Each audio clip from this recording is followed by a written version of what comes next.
What's going on, boxing fans? What's happening? It's Full Kind of Boxing coming at y'all with another boxing live stream. Yeah, says that Terrence Crawford looked like he's going to be fighting Josh Taylor, early in 2022. Josh Taylor's he won undisputed at 140, but look like he's going to try to challenge Terrence Crawford for the WBO his WBO title since Errol Spence Jr. is fighting Ugas. Now, don't get me wrong, I'm not upset with that fight. I'm not I'm not hating on that fight. I like that fight because I know Josh Taylor's coming to win, but I don't think he will win because Crawford is just an exceptional fighter, right? He's a special dude. Josh Taylor is not a special fighter. I mean, he can box well, but he don't have the gifts that you know he don't have the gifts that Bud Crawford has, and I think Bud Crawford to get him out of there. You know what I'm saying? Probably by the eighth round. Once he figure out his rhythm, that's Bud's MO. Get your rhythm, kind of like Floyd Mayweather. Download the data, and then what I'm saying, get you up out of there once he starts shutting you down. So, no, excuse me, I'm eating a little bit here, but there's a question out there, you know, that I have is why, we don't really want these boxers, not me. I'm saying, for instance, like some fighters, they don't want what's going on. They don't want some fighters to be challenged. Some boxing fans don't want their favorite fighters to be challenged, right? For me, I want to see who is the best in any league, right? I want to see who is the best in boxing at each division. Just like that. It's no more, no less. Do I have a favorite fighter? Yes. But he wouldn't be my favorite fighter. He wouldn't be my favorite fighter if he didn't fight, the best in the division. And I don't want my favorite fighter protected. I want him to go out there and prove he the best, and I want him to have I want him to have that attitude that he is the best, not cherry picking fights, right? This is why this is why I don't like Canelo Alvarez because I don't think he's done enough. Even though a lot of boxing fans says he's done enough to do what he wanted in the sport. I don't agree with that. I mean, I think his best claim to fame is that he was able to get some contracts and get some money behind him from network deals to allow him to to pay off the promoters and everything that paved the way for him. See, he became so powerful that he became bigger than bigger than boxing. So he didn't really have to fight the Charlos and the Andres. So we all know this stuff. So that's why I can't really rock with Canelo Alvarez because the way he played the game, you know what I'm saying? And I'm not saying that it's not a successful way to go, but I'm just saying as far as traditional boxing legacy, fighting all the top names and beating the best, that's what boxing is about to me. And I'm not seeing that. What I'm seeing is a lot of strategic, what I'm saying, moving around, trying not to face the best fighters, and that kind of takes the what boxing is all about. What's up, my brother? What's going on, Bruce? What's happening? Salute. And that just kind of takes out, what boxing is all about for me. Seeing the best fight the best. And when you see special fighters like Terrence Crawford, Errol Spence Jr., you don't want to see them protected, bro. You know what I'm saying? You want to see them fight everybody they can fight. That's good, like Jerome Boots Ennis. Oh, that's what that is, a spam bot. Let me see. I don't even know how to get. Let me see if I can get rid of that thing. Yeah, I blocked it. So yeah, I just got. Yeah, I think I just got rid of it, Bruce. Man, you know, you can hit that link if you want to come up, Bruce. Um, what I'm seeing is, you know, what I'm saying, Terrence Crawford and Josh Taylor. That's a damn good fight. I mean, I'm not hating on it at all because I do want to see Crawford in some good fights. You know what I'm saying? Before he get over the hill, and I want to see that Errol Spence Jr. fight. I have mixed feelings because you got Jerron Boots out there, and if we're gonna say Spence and Terrence Crawford are the best, then we got to see them two face each other. We got to see them face everybody. You know what I'm saying? I want to see Errol Spence Jr. fight Boots now before he leaves the league, and I know that's probably because he's looking for belts and all that. But I do want to see that fight.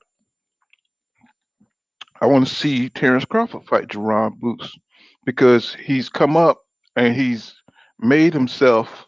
You know what I'm saying? He made his skills known, and you can see that Boots can give them guys a run for their money. So now I want to see it. So Crawford and Joshua is probably going to be fighting next year. Let me see. Walking the dog and listening. Okay, Bruce. Yeah, that's cool. I'm sitting up here eating, man. I finally got me some days off, man. I've been working my butt off, man. You know what I'm saying? Man, I work over 80 hours a week, bro. You know what I'm saying? I don't get time to get down to my boxing and really, look at everything. I have to just watch the channels and see what's going on because, I'm a truck driver, so I be driving all the dang time. So they, to see Josh Taylor, you know what I'm saying? I think that this is Bob Arum effort to get that belt off of Terrence Crawford. You know what I'm saying?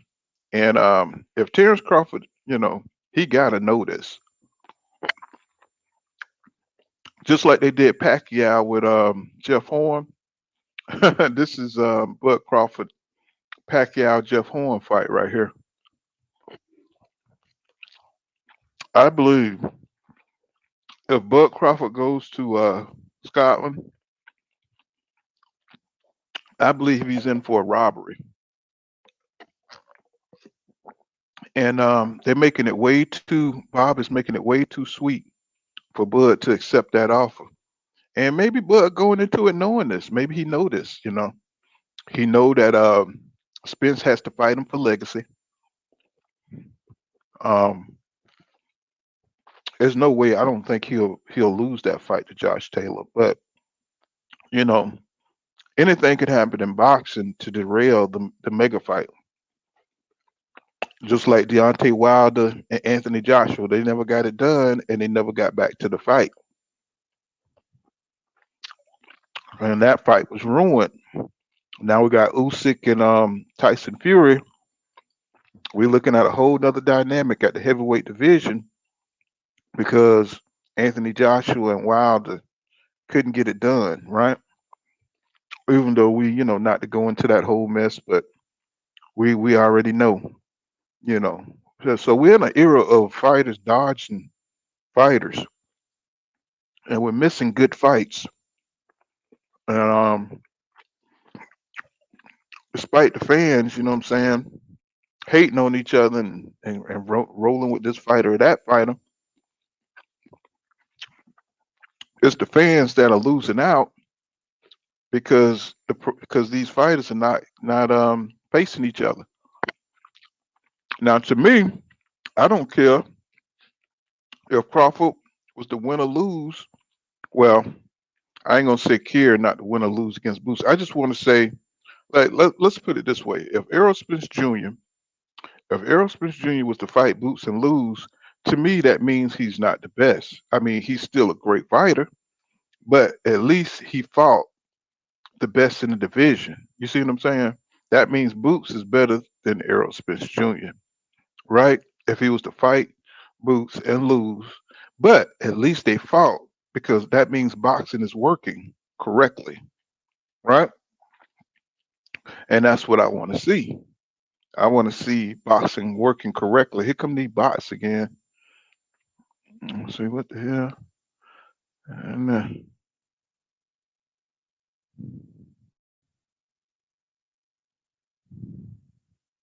yeah, so they didn't start sending these bots to my dang channel.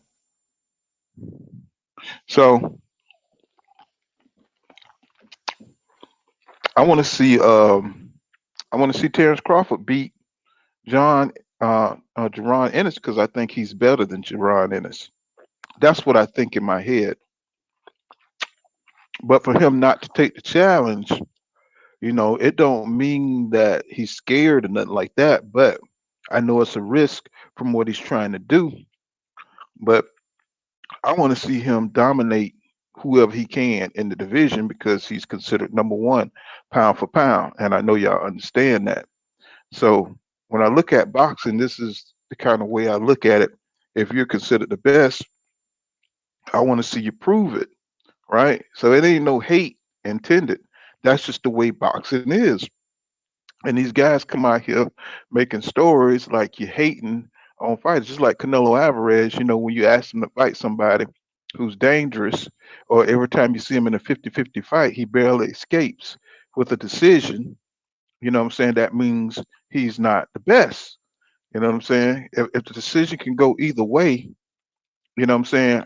Plus, he's strategically, fighting people at a disadvantage, rehydration clauses and all that crap. You know what I'm saying? He's not truly challenging himself, but we already know what Canelo Alvarez is doing. So that's why I really don't follow him like that. So I don't want to see the black fighters start getting into that kind of start doing that same sort of thing, just strategically bouncing around. You know what I'm saying? Trying to find the less dangerous fights because that makes boxing watered down, and it just takes away from the excitement of the sport. So Josh Taylor versus Bud Crawford is a pretty good fight. You know what I'm saying? Josh Taylor is a damn good fighter. I like Josh Taylor, but I don't think he have a chance against Bud Crawford. Bud Crawford, you know what I'm saying, is a hell of an athlete. His timing, his power in both hands, his ring IQ. I don't think Josh Taylor would be able to. He could probably last maybe 8 or 9 rounds with Terrence Crawford, but he's a big dude, Josh Taylor. Um, you know, um, he's a little tricky. You know what I'm saying? The way he moves, but he got a lot of unnecessary movement. Um, but the way Wood Crawford hits with body shots, it'll slow him down. And the moment he slows down is the moment the fight will be over. Uh, just like with Sean Porter. You know what I'm saying? Porter should have. I don't think he was at his top conditioning. I don't think he was motivated for the fight. But even if he was motivated for the fight, I think he would have lost maybe by decision because Sean Porter don't have the highest ring IQ.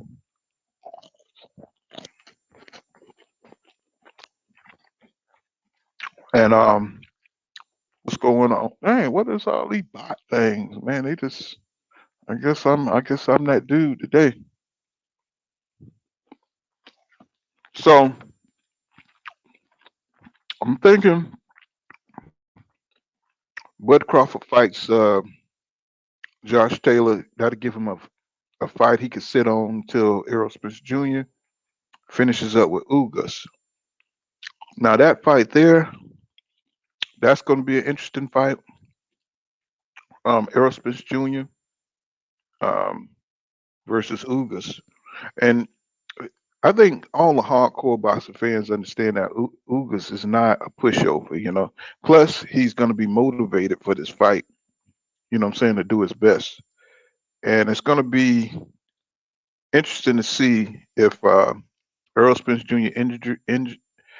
Injuries are going to affect his performance. Because we know he had the detached retina and, you know, of course, the car accident. So we only seen the Danny Garcia fight. Um, and, you know, he looked damn good in that Danny Garcia fight. But he still don't look like the Errol Spence Jr. that beat Bondu. You know what I'm saying? Just that power, you know, and that extra conditioning he had when he was training with Blu-ray. So I think that's what we are waiting on to see Errol Spence Jr. get back on that level. And if Errol Spence Jr. get back on that level against Ugas, what kind of performance, you know what I'm saying, could he put on? Or will Udanis Ugas, you know what I'm saying, you know, put hands and feet on Errol Spence Jr. Because the way Ugas style looks is tailor made for Errol Spence Jr. because he don't have really good foot movement, and he likes to stand right in front of his opponents, and he will slug, go toe to toe, and he don't want to do that with Errol Spence Jr. because Ugas being 35,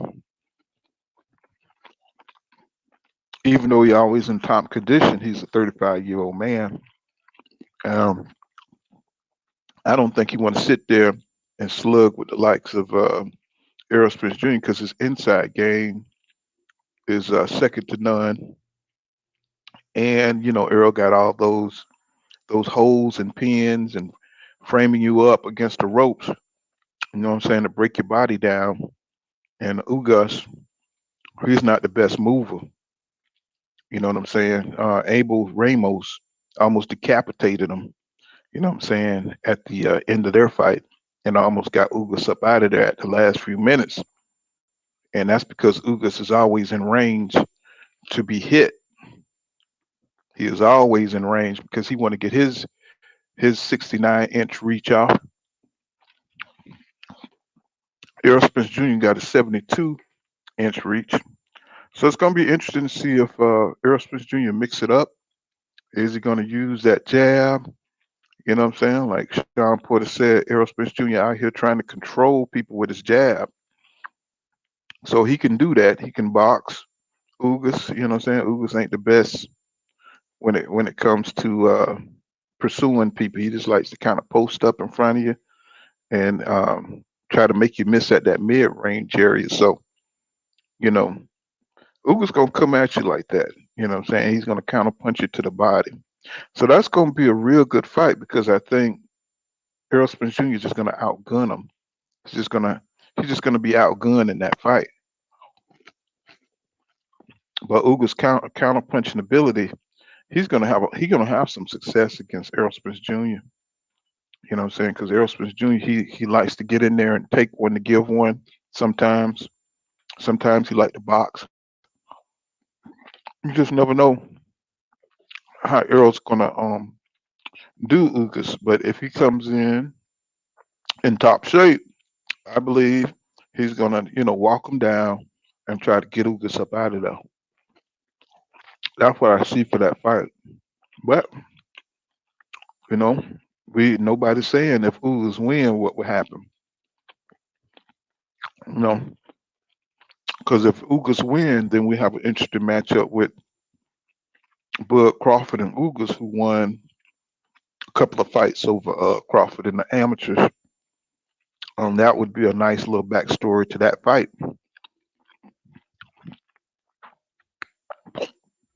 But Crawford has shown no really real interest in fighting Ugas,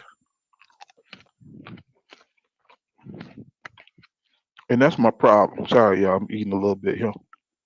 Um, that's my problem with Crawford, that he don't want to seem to get out here and fight these fights. He's like a reluctant warrior. He's a damn top warrior, but he don't really want to fight these fights. He don't want to pursue these fighters, and he stayed at top rank to fight those lesser fighters. You know what I'm saying? Lesser risk, and his career and legacy and his reputation is paid for, right? So nobody hates Bud, but when you see a drag race car, or you see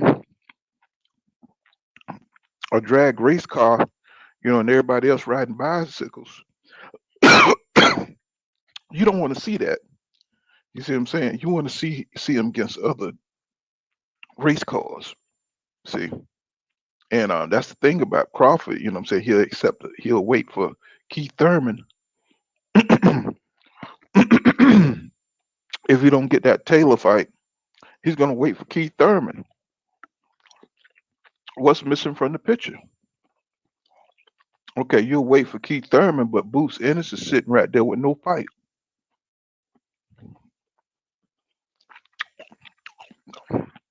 I see if he was willing to take that fight, then I'll look at Terrence Crawford like, he's the best. But he don't want to do that because it's too dangerous.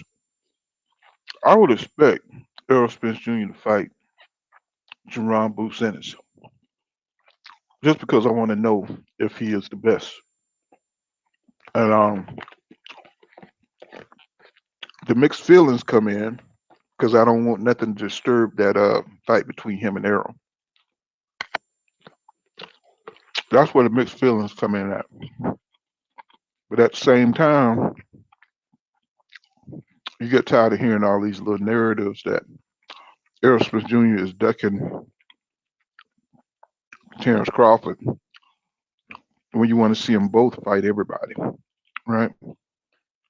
And I don't think that waiting on Keith Thurman is good because you never know what Keith Thurman is going to do.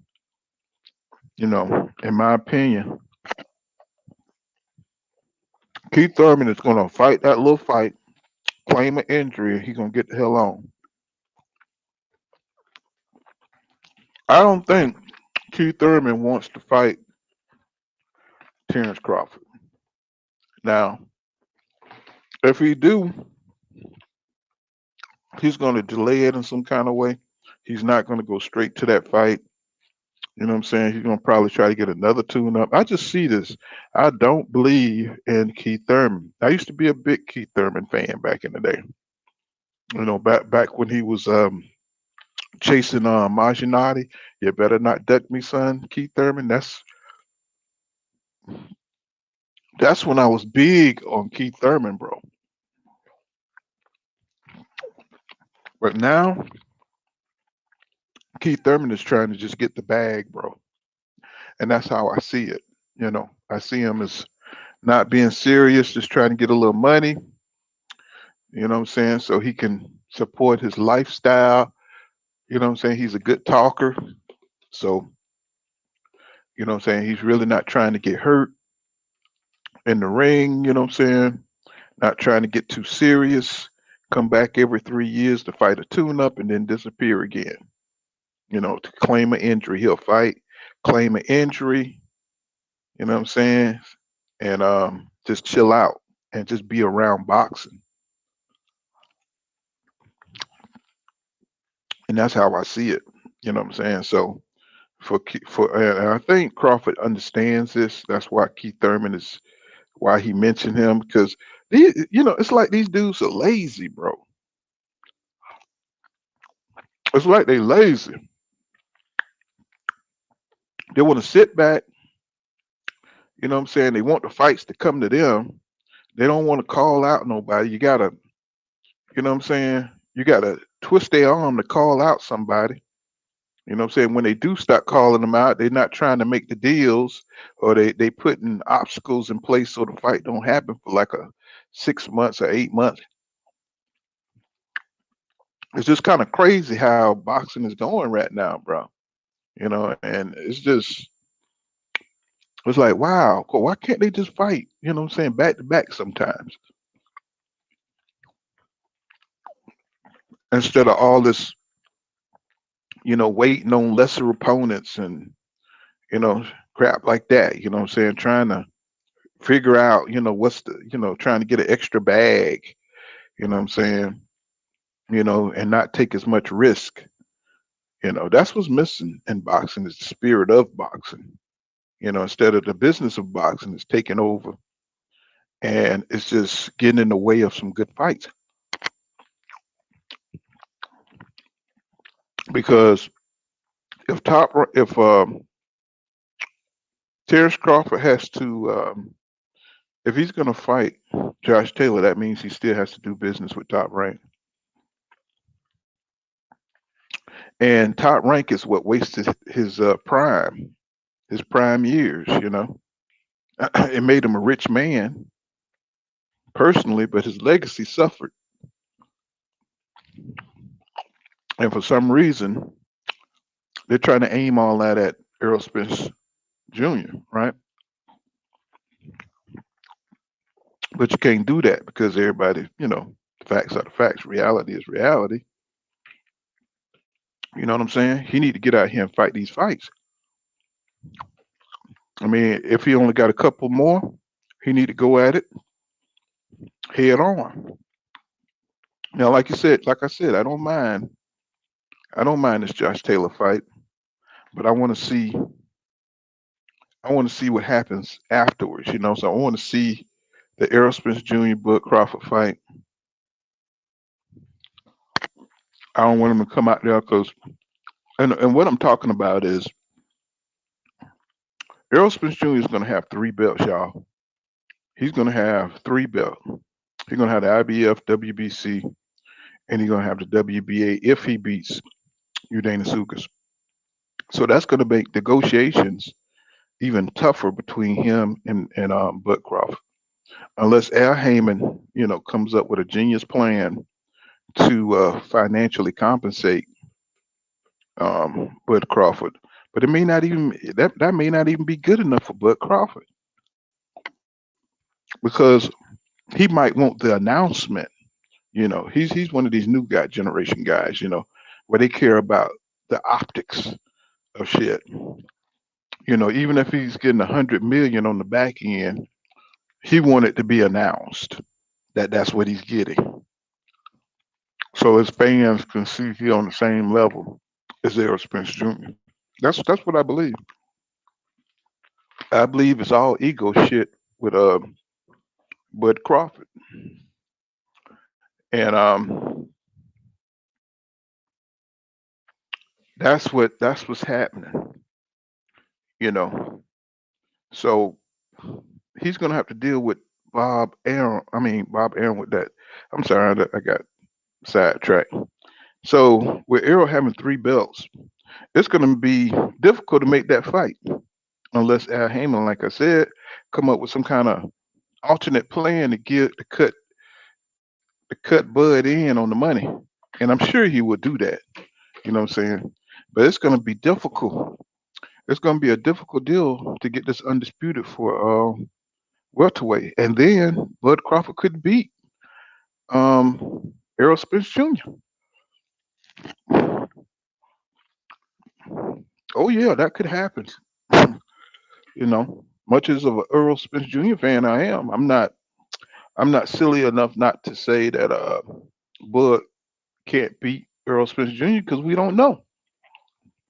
That's why the fight's so damn good.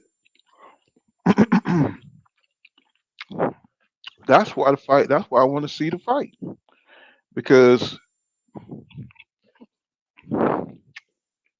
Bud is that good in the fight. Anybody besides Errol Spence Jr. just seem like it's except Errol Spence Jr. and Jerome Boots. It just seemed like a lesser fight. Now they're talking about Jerome Boots sentence could move up to 154 and fight Jamal Charlo and wait for Errol Spence Jr. up there at 154. But why do that when you could be undisputed at 147 and 154? All it has to do is buy his time and either fight Crawford or Errol Spence Jr. if they don't vacate at 147, and move up to once he become undisputed at 147, go up and fight whoever Charlo if he gets undisputed, if he beat Castano in February, that means he's going to be undisputed. He said he's going to vacate the belts, but Boots can go up there and challenge him.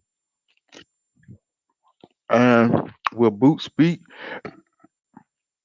Jermell Charlo? I think he has more skill than Jermell Charlo. Um, he probably got about the same power. It's possible. It's possible that he could beat Jermell up at 154 and become undisputed. Then Earl would have to face him.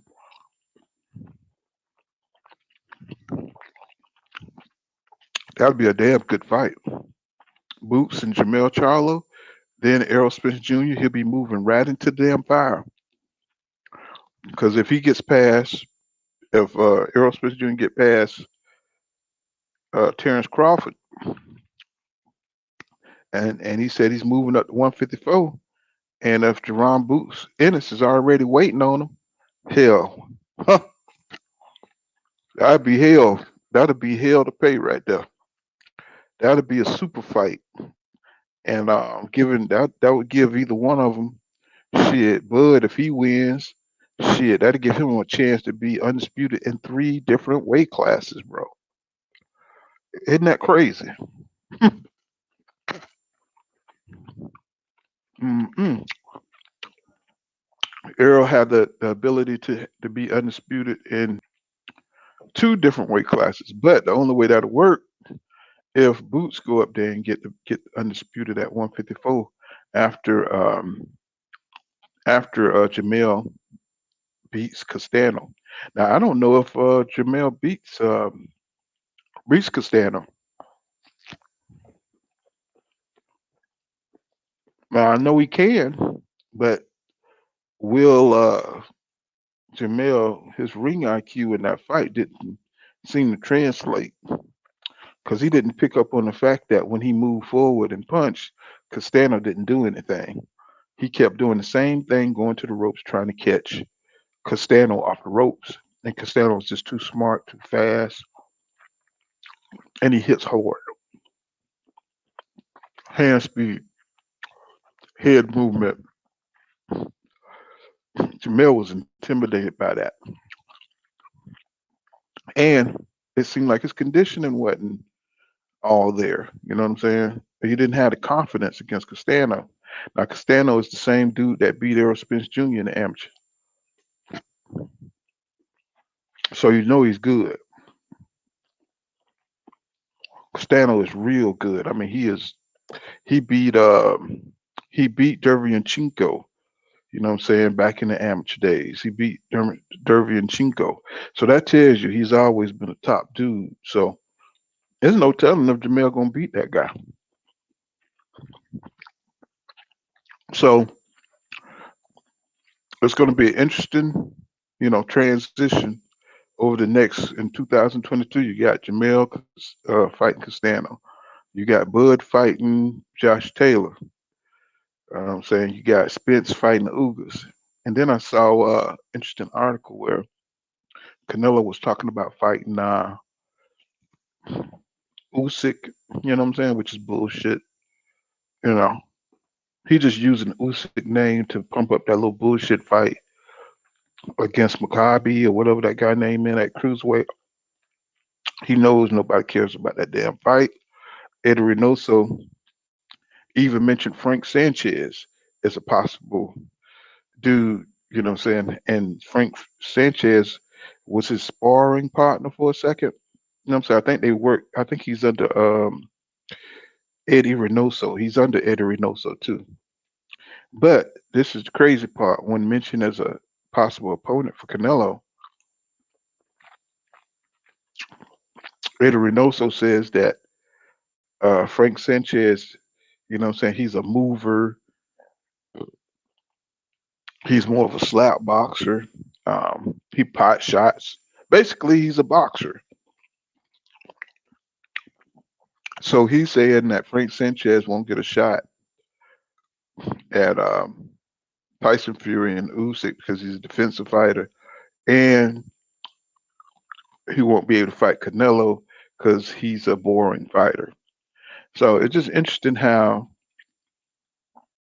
anytime, what I'm saying, you're a boxer, a good boxer, a good black boxer, that they try to tear you down before you even get there. They say they try to tear you down in the public. But why was he sparring Frank Sanchez if that's what he is? He's sparring so he can get good against boxers. You see, on the down low, he's trying to prepare for a big fight against somebody that everybody thinks he can't beat. See, Canelo is smart. Canelo be working on his shit. While everybody talking shit about Canelo,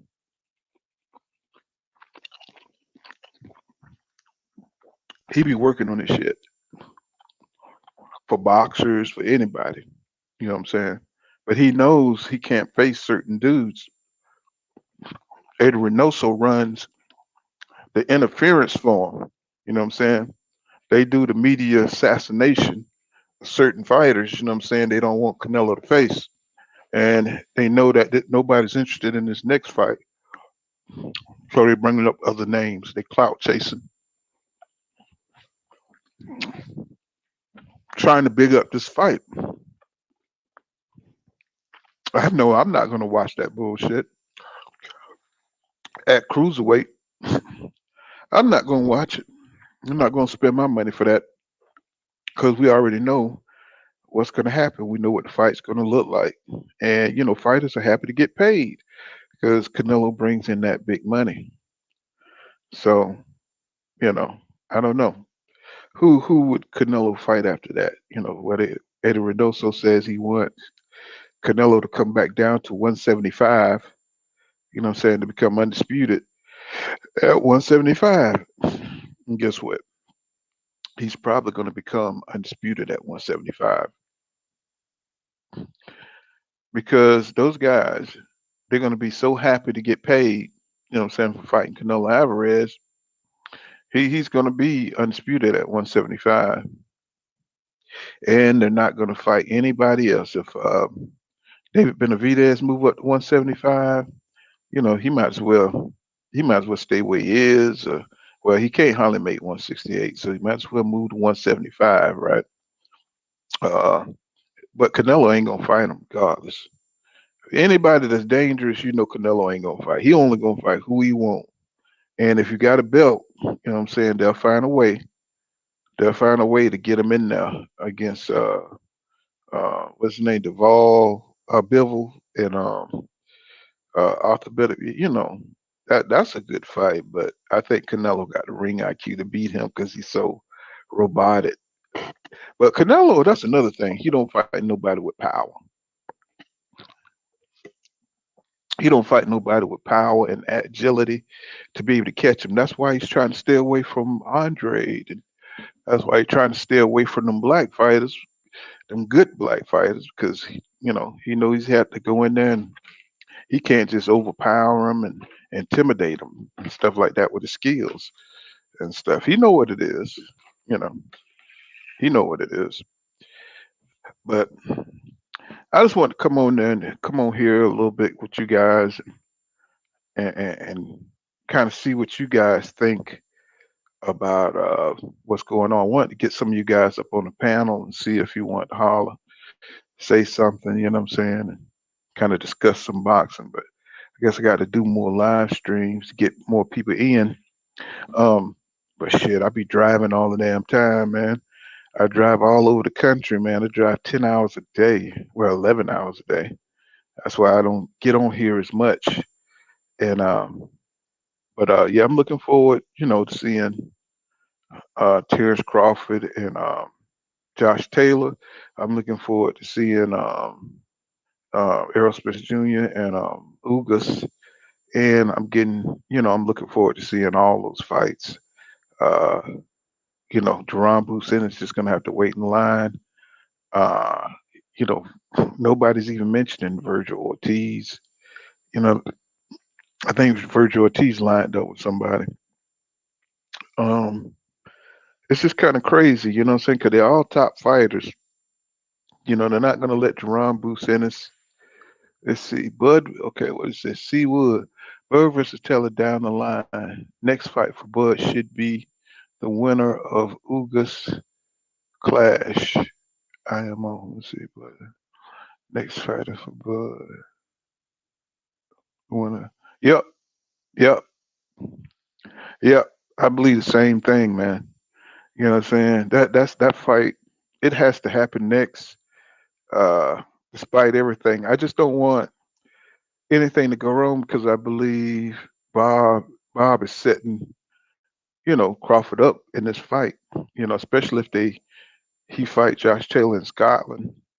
I see the robbery coming, and I know you guys been around long enough.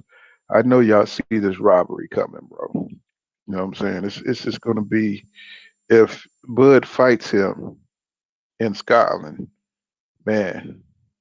You know what I'm saying? Oh, in my opinion. Yeah, you can tell I'm old. Shit, I am old, in my opinion. I'm with you. I'm right there. I agree with you, Seawood. You know what I'm saying? I just think that Bob is going to try to get that belt up off Bud. You know what I'm saying? He's going to have to be on his p's and q's and stuff to make sure that don't happen because that's going to mess up the Errol Spence Jr. fight. And who wants to see Josh Taylor fights Errol Spence Jr.? You know what I'm saying? We both old, bro. uh, hey man, click that link if you want to say something, man. I've been talking for 42 minutes. If you click that link, if you want to come up and holler, tell me what you think about all this, Seawood. Just click that link.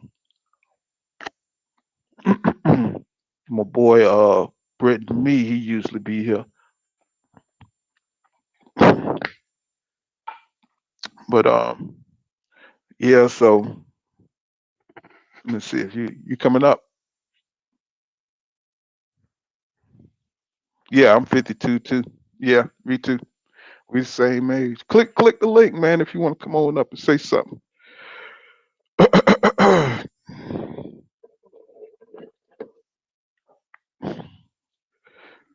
So let me see what else we got going on. So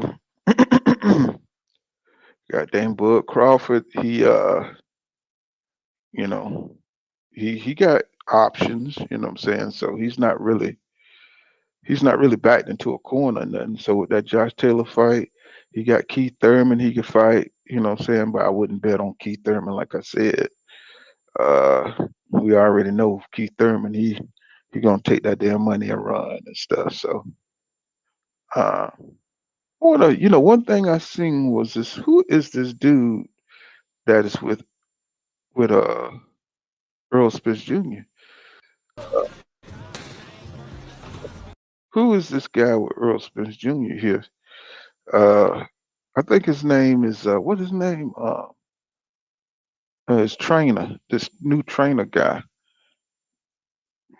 Durkin. What Durkin? I had his name written down here, man. Let's see. He's some kind of fitness trainer, some kind of nutritionist that Earl Spence Jr. going with. He's working with Regis Prograde, and you know what I'm saying? Earl Spence Jr. is working with him right now. What is his name? Dershin something. Dershin something to be fit. Got his own company. So he worked with Regis Prograde, and it's just interesting to see him working with Earl Spence Jr. So I don't know if he does. I think he does strength and conditioning too. But I wonder if this means to be fit. Be fit. I wonder if this means is he gonna go with them, or is he gonna is he gonna train any with Blu-ray, which is gonna be real interesting because I think he has the better results under Blu-ray. And but who knows? I mean, Reach is a pretty tough dude, and if he's been going with this guy, um, hopefully he didn't train him for that damn Josh Taylor fight. Uh, Even though Regis did well in the fight, what I'm saying, you want to see them at their top shape. I don't think I don't think Regis gassed out during that fight. But this is a real interesting dude coming on the scene, and I'm just watching the little promos like everybody else. You know what I'm saying? Seeing how they're preparing for the fight, and one thing about Errol Spence Jr. promos, he looked the same in every promo. According to Blu-ray, he's not on this fight with Spence, but will be back at camp in the future. Okay. I'd be going to his streams too, but I thought maybe he was on a what I'm saying, like he called, on call or something like that, and he'll hit him up for a month or two or whatever. What I'm saying? I don't know what's up with that, Seawood. You know what I'm saying? I don't know what's the deal with that. You know, I don't know, but don't Errol look a little thick here? He look a little, what I'm saying? I don't know. He look he look like he about damn. He look like he about 160 here. You know what I'm saying? It's like he look in that wife beater. Maybe it's just the way the shirt's inside his shorts or something like that. But he look a little thick right there. Maybe a little here. I know he has to probably still come down. But I'm interested to see, how he performs against Ugas. And I think Spence is what, 30, 32 or 31, somewhere up in there.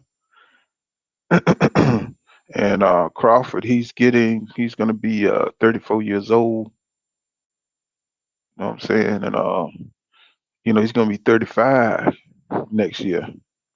So he ain't getting no younger, even though he's still at the top. I read the article about Bozy, Bozy Ennis Senior. He was saying like they ready, that Deron Boots is ready, but he was saying how Crawford he saw in the Sean Porter fight, he said it was slipping. He saw slippage in Crawford, saying how he was getting hit with shots that he wouldn't get hit 10 years ago with. You know what I'm saying? I thought that was interesting. You know what I'm saying? Um, I thought that was an interesting observation. Maybe, it's a to be fit, it's a outfit handling. Wow. Wow. Wow. Well, maybe Errol just like a variety.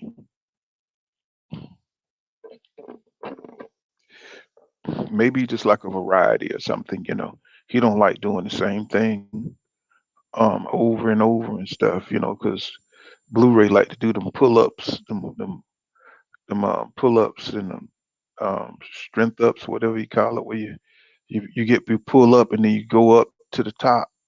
You know what I'm saying? We are we're all hitting with shit that we evaded. Yeah. Hey, I ain't gonna lie to you, bro, because man, shit, this was like maybe 8 years ago when I was at a damn bus stop, and dude tried to get in front of me. He tried to push me out the way, and but I had been drinking, and man, when I was like, what the fuck? He had hit me in the mouth 2 times. You know what I'm saying? I couldn't believe my reaction time, even though I was drinking. I'm usually pretty good on my feet, and man, he hit me in the mouth twice. You know what I'm saying? Of course, after that, what I'm saying, I mean, I kind of dusted him up before the police came and got me. You know what I'm saying? I dusted him up. You know what I'm saying? But I didn't want to get shot, so I hauled ass. But they still caught me. You know what I'm saying? They released me the next day, but because everybody seen what happened. They seen the dude fired off of him, but what the police saw was me knocking his ass down the hill and beating his ass. So they grabbed me. So they grabbed me and they pulled out their weapons and stuff. So I bolted and they cut me off. And of course I had to spend the night in jail. And then they seen the liquor in my backpack and stuff. So I was going through some hard times. Then we'll go over all that stuff another time. You know what I'm saying? But my reaction time was bad, y'all. When I tell you, even though I don't know if you ever been an athlete, you know what I'm saying. Even if you're drinking, bro, you still good. You know what I'm saying? Because we used to have guys come on the basketball court, and a lot of my fights happened on the basketball court. And what I'm saying, guys come out there all lick it up and get into fights and stuff like that. But the fights were good because they were drunk because they didn't feel it. And so they were going in. know, oh, what's up, Seawood? Here you go. What's going on, Seawood? What's happening, brother? Same stuff, different day. How you doing? Oh, chilling, man, chilling. Yeah, 52. I had to get you on up here. I know Oh you yeah, seen man. some fights. I know you Yeah. seen some fights. Oh yeah. I talk with these guys all the time on all the channels. I've been watching this game since 10 years old, so I know this Me thing too. happened and it's real. Oh man, did you see the Ali Larry Holmes fight? Absolutely. I know you did. On the God dang it. worldwide of sports. That's right. That's right. Yes, So sir. I know who I'm talking to then. So yeah. So to this Blu-ray thing. Yeah, I saw an interview with him the other day, and he talked about someone questioned why he wasn't on the team this go around, and he said, well, Earl went a different direction, but Earl did reassure him that he would be back. So Right. something like that. And Blu-ray pointed out that the feedback that Earl received was that Earl looked much better when he trained with Blu-ray than any other fight. So that's why most people were clamoring for him to come back and have Blu-ray do it again. But Errol like to mix it up a little bit, and that's smart. Spread it out. Yeah, because when you're working out, you want to do different stuff. You know what I'm saying, to get you to stay motivated and Right. keep it pushing. Because if you do if you go to the gym and all you do is bench and all you do, not to say that Blu-ray don't have other things incorporated, but just a new look, a new flavor to kind of give you a new feel Never no type. doubt. Mm-hmm. So I think it's smart for them to mix it up. Plus, there are a lot of good strength and conditioning coaches out there. Yeah. Why should Earl, lock himself into just one guy? You know, Yeah. relationships are made and broken every day. Yep. That is true. That is true. You know, but you already know what we're looking for, that performance that Errol Spence Jr. had when he fought Bondu and when he fought Peterson, and what I'm saying, just that domineering Errol Spence Jr. You know what I'm saying? When he fought Algieri, you know what I'm saying? When he hit you, you know what I'm saying, it seemed like it shook the foundation of the fighter. You know what I'm saying? And he's 31, 32. So he still got it. You know what I'm saying? He's still up in that where he could do that sort of thing. But you kind of want to see that performances, that he had from back then to now. You want to see him get that back. And with all the injuries he's had, everybody's kind of questioning, what I'm You know, saying, yeah, right. I mean, we're gonna have to see what Errol comes to the ring, but a lot of folks are making a mistake of sleeping on Ugas. I think that's a big mistake. We don't know hmm what Earl is left. He had a nasty accident. He's got that eye hmm issue. Yes, the science is different today in terms of eye care surgeries and laser surgeries and so on and so forth. But Ugas is slick enough that he don't have to have a lot of power to keep touching that eye to cause some real disruptions for Errol. That's true. And he can That hit is. hell. He can hit Errol on his own glove and keep touching that eye and cause some disruptions. That is true because Errol Spence Jr. They both love that high guard. You know what Absolutely. I'm saying? They both high guard, the high guard. Uh, you know, uh, but I think what Uga's gonna, because he likes to stand in front of you, and Right. he don't have the best lateral movement, Right. but he is slick head wise. Um, he has good defense because he does what he likes to deflect punches, just like Errol Spence. That's why this fight is gonna be so good because you can see how we're thinking it out right now, Right. Right. and he's tough to the body. He's got a strong. He may not have a lot of punching power, but he got a strong body, and he's big, and he's And he's intimidating. and let me that's a key piece right there. And he's not afraid. No, not at See, all. a lot of And guys and hop in the, go ahead, I'm sorry. oh, go ahead. I was gonna say he likes to talk shit while he's walking you down. Right. A lot of guys hop in the ring with already 30% of the fight lost because they come in there with a fear factor. And when you Hmm. a guy coming in with the idea, the attitude that this is a 50-50 opportunity for both of us, so I'm gonna give my best. That's a dangerous guy. You can't look past him. Yep. Plus, Ugas got that. He's been on the back burner for so long, so he's got Yeah, that underdog energy. yeah, He's yeah. he's That drive. he's highly motivated to win. Yeah, yeah. I Uh, agree.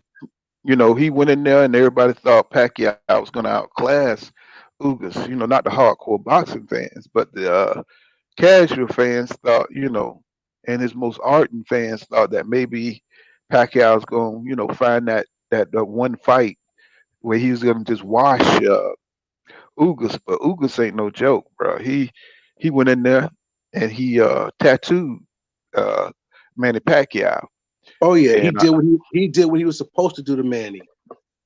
that's right. And Manny doesn't do well with them slick fighters, and Ugas had everything to win and nothing to lose. and you know what's crazy is because Keith Thurman was so far off his game. You know what I'm saying? He's playing with boxing. He could have beat Pacquiao. Right. You You know what saw I'm what saying? happened. You saw what happened in the latter half of that fight, right? Yeah, Yeah, he was yeah, all over. He was all over Pacquiao. yeah. Because he knew he had done messed up. Because he had Right. went in there trying to play with him. Right. You know what I'm saying? He should have from the beginning. He should have, took him seriously and what I'm saying, did what he had to do. But Keith Thurman being Keith Thurman, he want to get in there and he want to act like he Keith Thurman, one time Thurman. You know what I'm Yeah. saying? He want to Yeah. he want to get in there and play like he just playing with Pacquiao. And Pacquiao got years of experience. You know what I'm Right. saying? Yeah, Hmm. he found that out. That experience plays a big part. You know what Right. I'm saying? You can't play with no veterans like that. And if Pacquiao if he had fought Pacquiao 2 years earlier, he probably wouldn't have looked like that. It probably would have went a whole different way. Right. And Right. Well, Keith, Pacquiao was what was Pacquiao 41, 42 in that fight? uh huh, yep. Yeah. I see. I See, think Keith, what Keith go what ahead. Keith didn't do, Keith didn't jump right on Pac, Hmm. which is what he should have done. I think he would have tested that gas tank right away and saw what kind of power Pacquiao was coming with. But he just kind of underestimated what was in front of him and tried to pull straight back. And Pacquiao coming forward with them double jabs and that straight right caught him. And But that's that's what I. just the But way he that's what did I it. mean. But that's what I mean by if anybody watch Pacquiao films, and I'm not an expert. Nor am This I. is why that's why it should have been so obvious. You would know that you don't pull straight back on Pacquiao. Right. He And that's always one of the come first things they forward. and that's one of the first things they teach you in boxing anyway, not to pull straight back. Hmm. All of your exits should be on the angle. But see, Get when off your that straight head, line. see, he wanted the style on Pacquiao. See, Absolutely. he wanted the style on Pacquiao, and that was his problem. Right. He knew he Agree. was in there with a legend. He didn't get Floyd, so he felt like he could style on Pacquiao, and Agree. you can't style on Pacquiao, bro. You just got to go in there and get the job done. Right. And And the thing is, Pacquiao has shown some vulnerabilities, but he fights with this level of pride that you're gonna have to beat me. right, There's no walking through me. You have to beat me. And he showed that multiple times with this. his trilogy and beyond with Barrera and what's the other Mexican kid? Oh God, they had a whole bucket full of fights. It's escaped Oh, me right now, but you talking about Marquez. Marquez, right, right. Them dudes. He showed you, look, I'm coming to fight every single fight.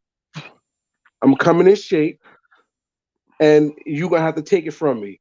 Of course, you know what happened when in the last fight with the fourth fight with Marquez. I mean, we saw what happened, but that was a classic case of something Marquez just timed him, and that can Right, happen. That can happen to anybody.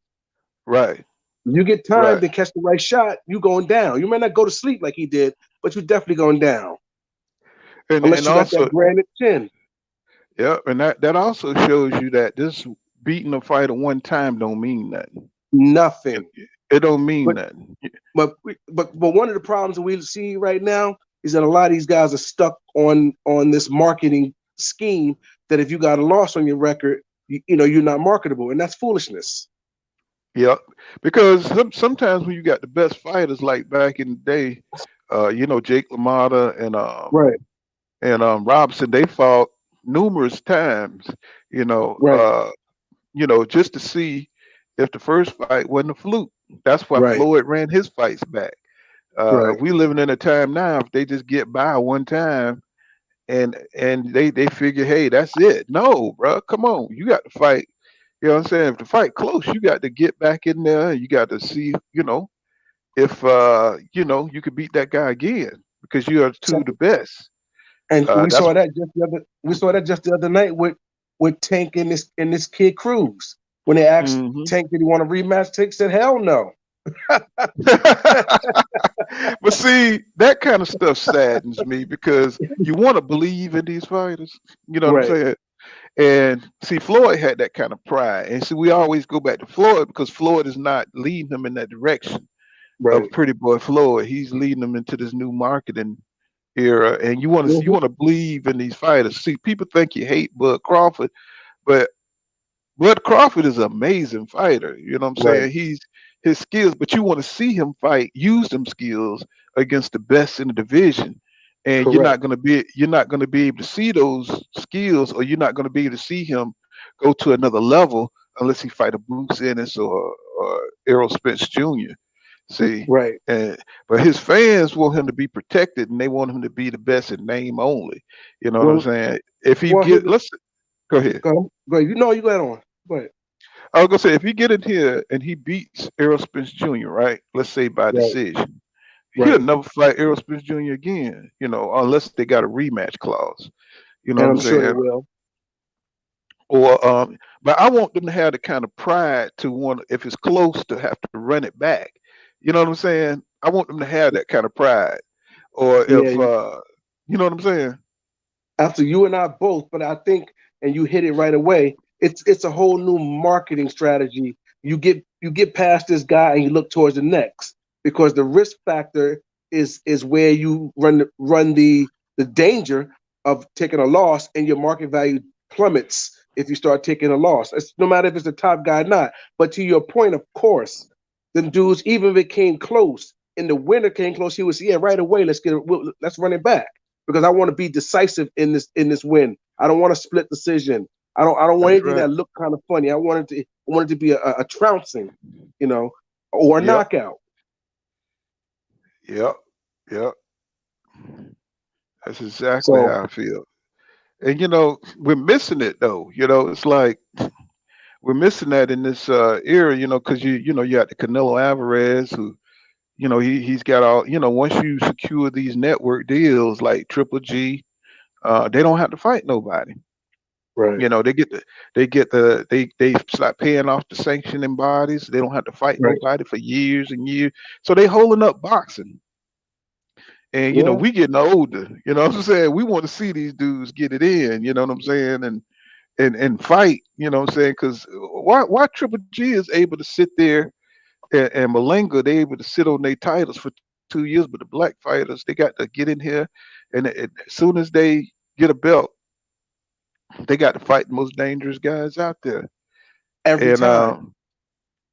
we've seen what the WBA and the WBC is doing for undisputed down at 135, and how they finagling the belts, what I'm saying, trying to get extra money and stuff from Aerospace Jr., what I'm saying, because they had canceled the fight, what I'm saying, until they, paid off Estania's, what I'm saying, for step aside money. So they Right. doing all this back deal. They won't allow Haney to become undisputed because they don't want another Floyd Mayweather on their hands, because that boy is dedicated. Not saying And, that he. Go ahead. Go and it's ahead. clear.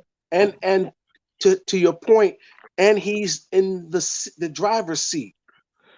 He's not tied Yep. to any network. Yep. And they don't want that. They don't want somebody who has the ability to be a maverick. They want somebody who's basically bound to a network, bound to a particular promoter that, with enough money, can get them to move left or right, depending on Yep. what's convenient. You know. Yep. So I don't Yep. see it so much as they don't want him to be the next Floyd.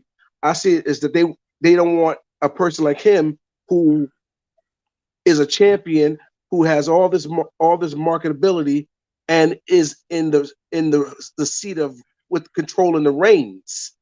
If Right. they could control him, if he was tied to a particular promotional um, uh, company, then it would be a different kind of feel for him. But since he is his own promoter, yeah, and he got his dad in his corner who talked that shit, Yeah. and it is about doing what he think is best for his son and the biggest paydays.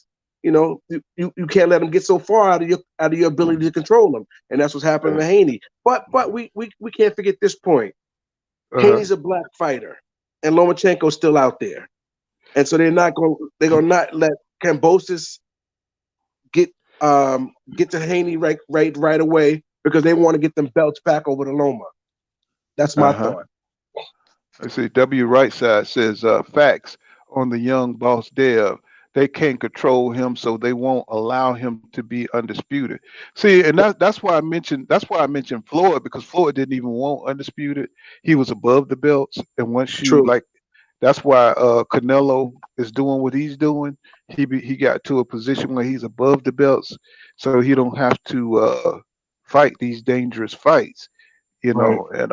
And that's they're trying to kill these guys that's above boxing. They'll allow who they want to allow to Right. do that.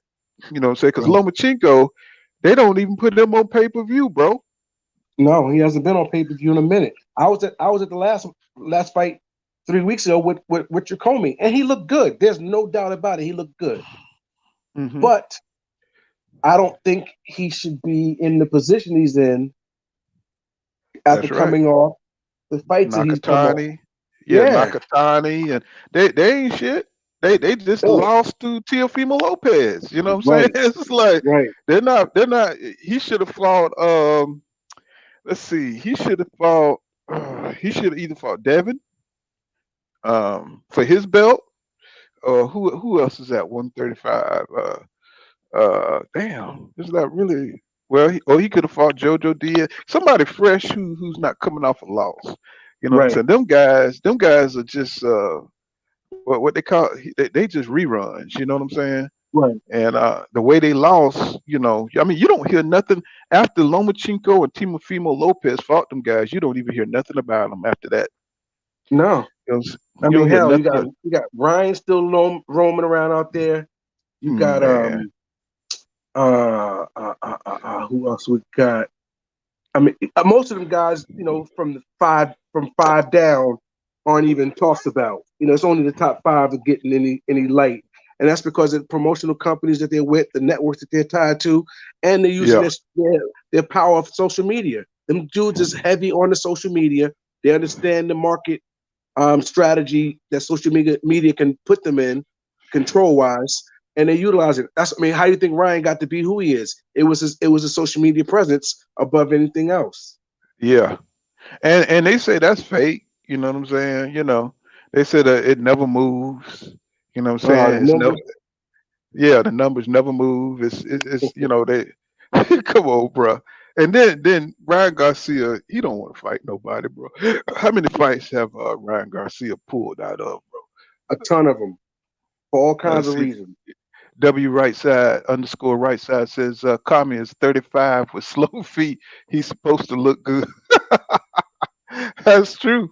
That's a solid point. That's solid. Uh, yeah, because Kami. Did you see how happy he was after the fight? You know what I'm saying in the interview. Come on, Well, he just want to get a payday, bro. well, here's the thing. To that point, I saw Comey when he fought and lost to Tiafimo as well.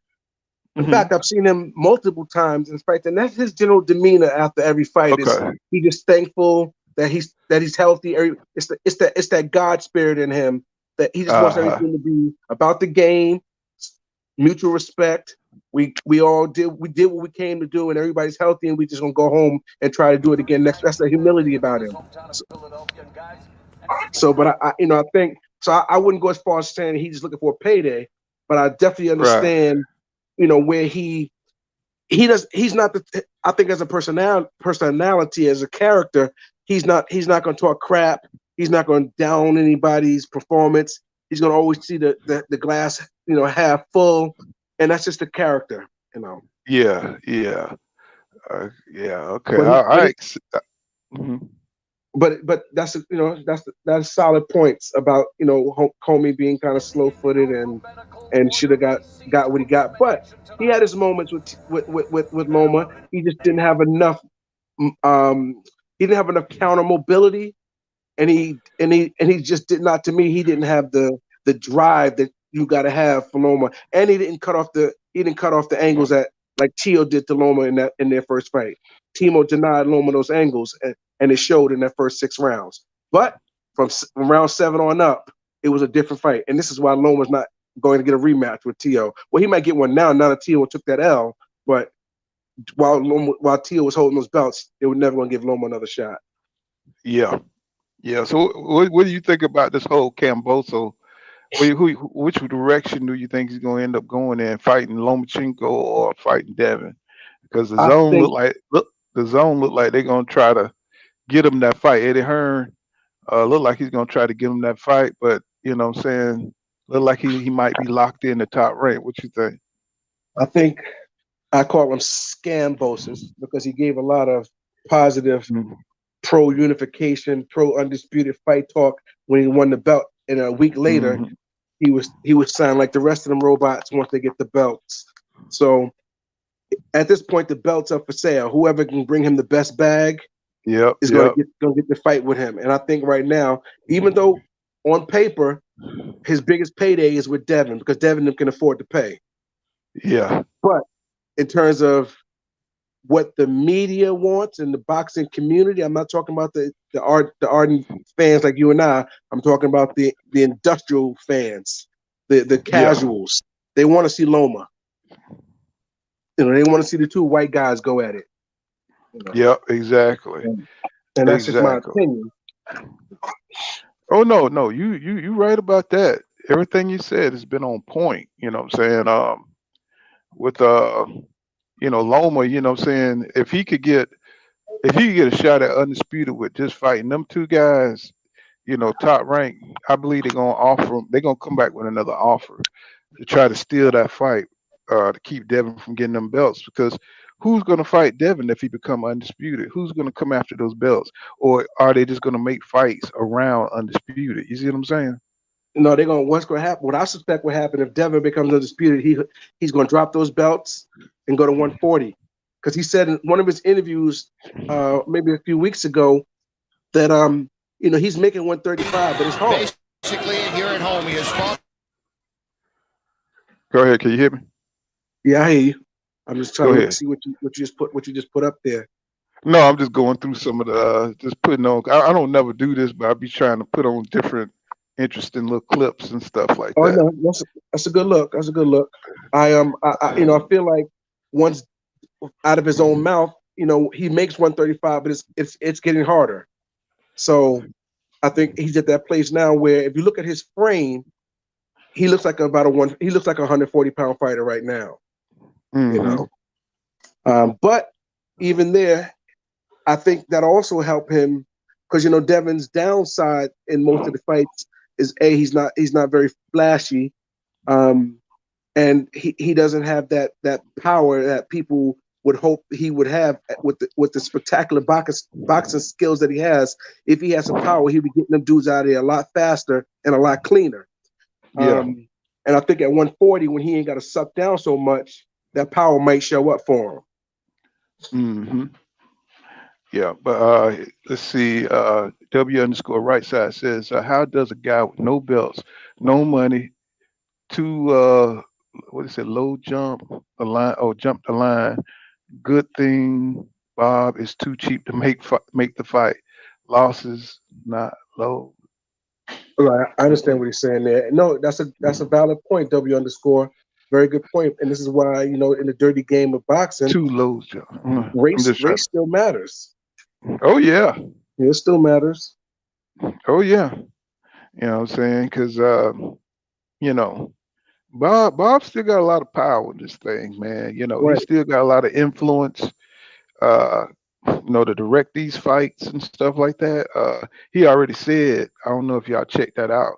There's an interview where he says Devin signed with the wrong promotional company, and when he got sidestepped by Lomachenko right. to be franchised and stuff, and I thought that was just real dirty, It is you dirty. know, because he gonna keep his fighter away from Devin Haney, Hmm. so he could get that fight to get him to sign with Top Rank. Because I see where he's going because he wants a fight between him and Shakur Stevenson. Even though Bob don't like to make big fights, but that's a fight that would make him a lot of money. Right, You know what I'm saying? but I don't think that would be the first fight for Shakur moving to 135. Oh no, No, he's Shakur's still making 130 safe weight he's wise. big. He's a big boy though. Yeah, but what I've been hearing, um, what I did hear, I should say, at 135, 130 is still a comfortable weight for him. So his body's kind of adjusted to what I would consider his natural weight at this point. So jumping up to 135 is going to be another change to him physically, and I don't think he need to be in there with the best of the best when he get up there just right away. You have to adjust to the weight. Yeah, yeah. You got to acclimate yourself. Right. Them Uh, guys forget that the 5 pounds don't seem like a lot, but it's a lot. it sure is. You know, It I, I it it. wrestled in I wrestled in high school and in college, and 5 pounds makes all the difference. 3 pounds makes the difference. You know, so this thing is chess, not checkers. Take your time. Yeah, And these men yeah. are young. These are young men. I was just about to say that they super young, man. Right. They You are know. super young. And So this is to the point also. This goes to the point also about why I stand where I stand with respect to Boots. Like Boots is gonna get his chance, but I don't think he deserves this chance now when we're at the closest we've been in forever for a unified, undisputed welterweight champion. I think Boots should have to wait. yeah, well, that's usually what happens. You Right. know what I'm saying? That usually what happens. But the problem is he's so goddamn good. He's so damn good. Yeah. You see, he's a threat right now. Like when Mike McCallum came on the scene, and Hagler didn't give him a shot. Right. You know what I'm saying? And everybody could see, Mike McCallum took out what's his name, the Hawk. Took out Julian. Julian Jackson. Yeah, he took Right. out Julian Jackson. So Right. what the hell would have done against Hagler, especially an Right. Asian Hagler? You know Right. what I'm saying? It could have been ugly, real ugly. Or if what would a fight between Mike McClellan look? What they didn't fight? No, they didn't fight. Mike McClellan and Mike the Body Snatcher. You know what I'm Well, saying? Gerald McClellan. Yeah, Gerald McClellan. Hmm. Well, yeah, poor Gerald, man. Every time his name comes up, it makes me a little bit sad because he's the epitome of when you got to know when enough is enough. They had a an expose on his life. You can find it here on YouTube. Oh, I saw it. I saw it. Oh yeah, it was so sad, man. It was so sad. You know, But the see man. that fight with Julian Jackson, I believe, set him up for that. What happened to him Absolutely. in the Nigel Benn fight because Absolutely. they were so strong in in Julian Jackson, them two fights. You know what I'm saying? It was when you get hit in the head by somebody who can punch like that, and then you fight another puncher and Nigel Benn, you can only take so So much. much. Yes. You know what I'm Yes. saying? Even though I believe he would have killed Nigel Benn if he wouldn't have been. I mean, I think he would have destroyed Nigel Benn if he didn't have those issues. You seen how he was dealing with them. But Right. I just use that to say, you know, when you see fighters that's coming up, they're not necessarily gonna get a chance at the champion on the way out. That's looking to move up or looking to But I still wanted to see Terrence Crawford fight Jerome Booth, and he just kind of came a little late. I don't think Terrence Crawford take that fight. That's what Boise Ennis Senior said. Yeah, I saw that interview, and he shouldn't take that fight now. Right. It would, Yep. to me, it would make absolutely zero sense, except to please the fans, to fight Right. in it now. Now, I think that if Bud grabs all the belts, then he and Ennis is going to be that's going to be an argument for Ennis, because Right. at that point there's no one else, and he's a top dog. I mean, go back one step. I know that Virgil Ortiz is avoiding and been very clear that this fight's not going to happen, but I believe the deserving fight is between Ortiz and Ennis today. Yeah. But That's Virgil said that's his no. This man said no, maybe 4 years. because they see what he represents. They see what kind Absolutely.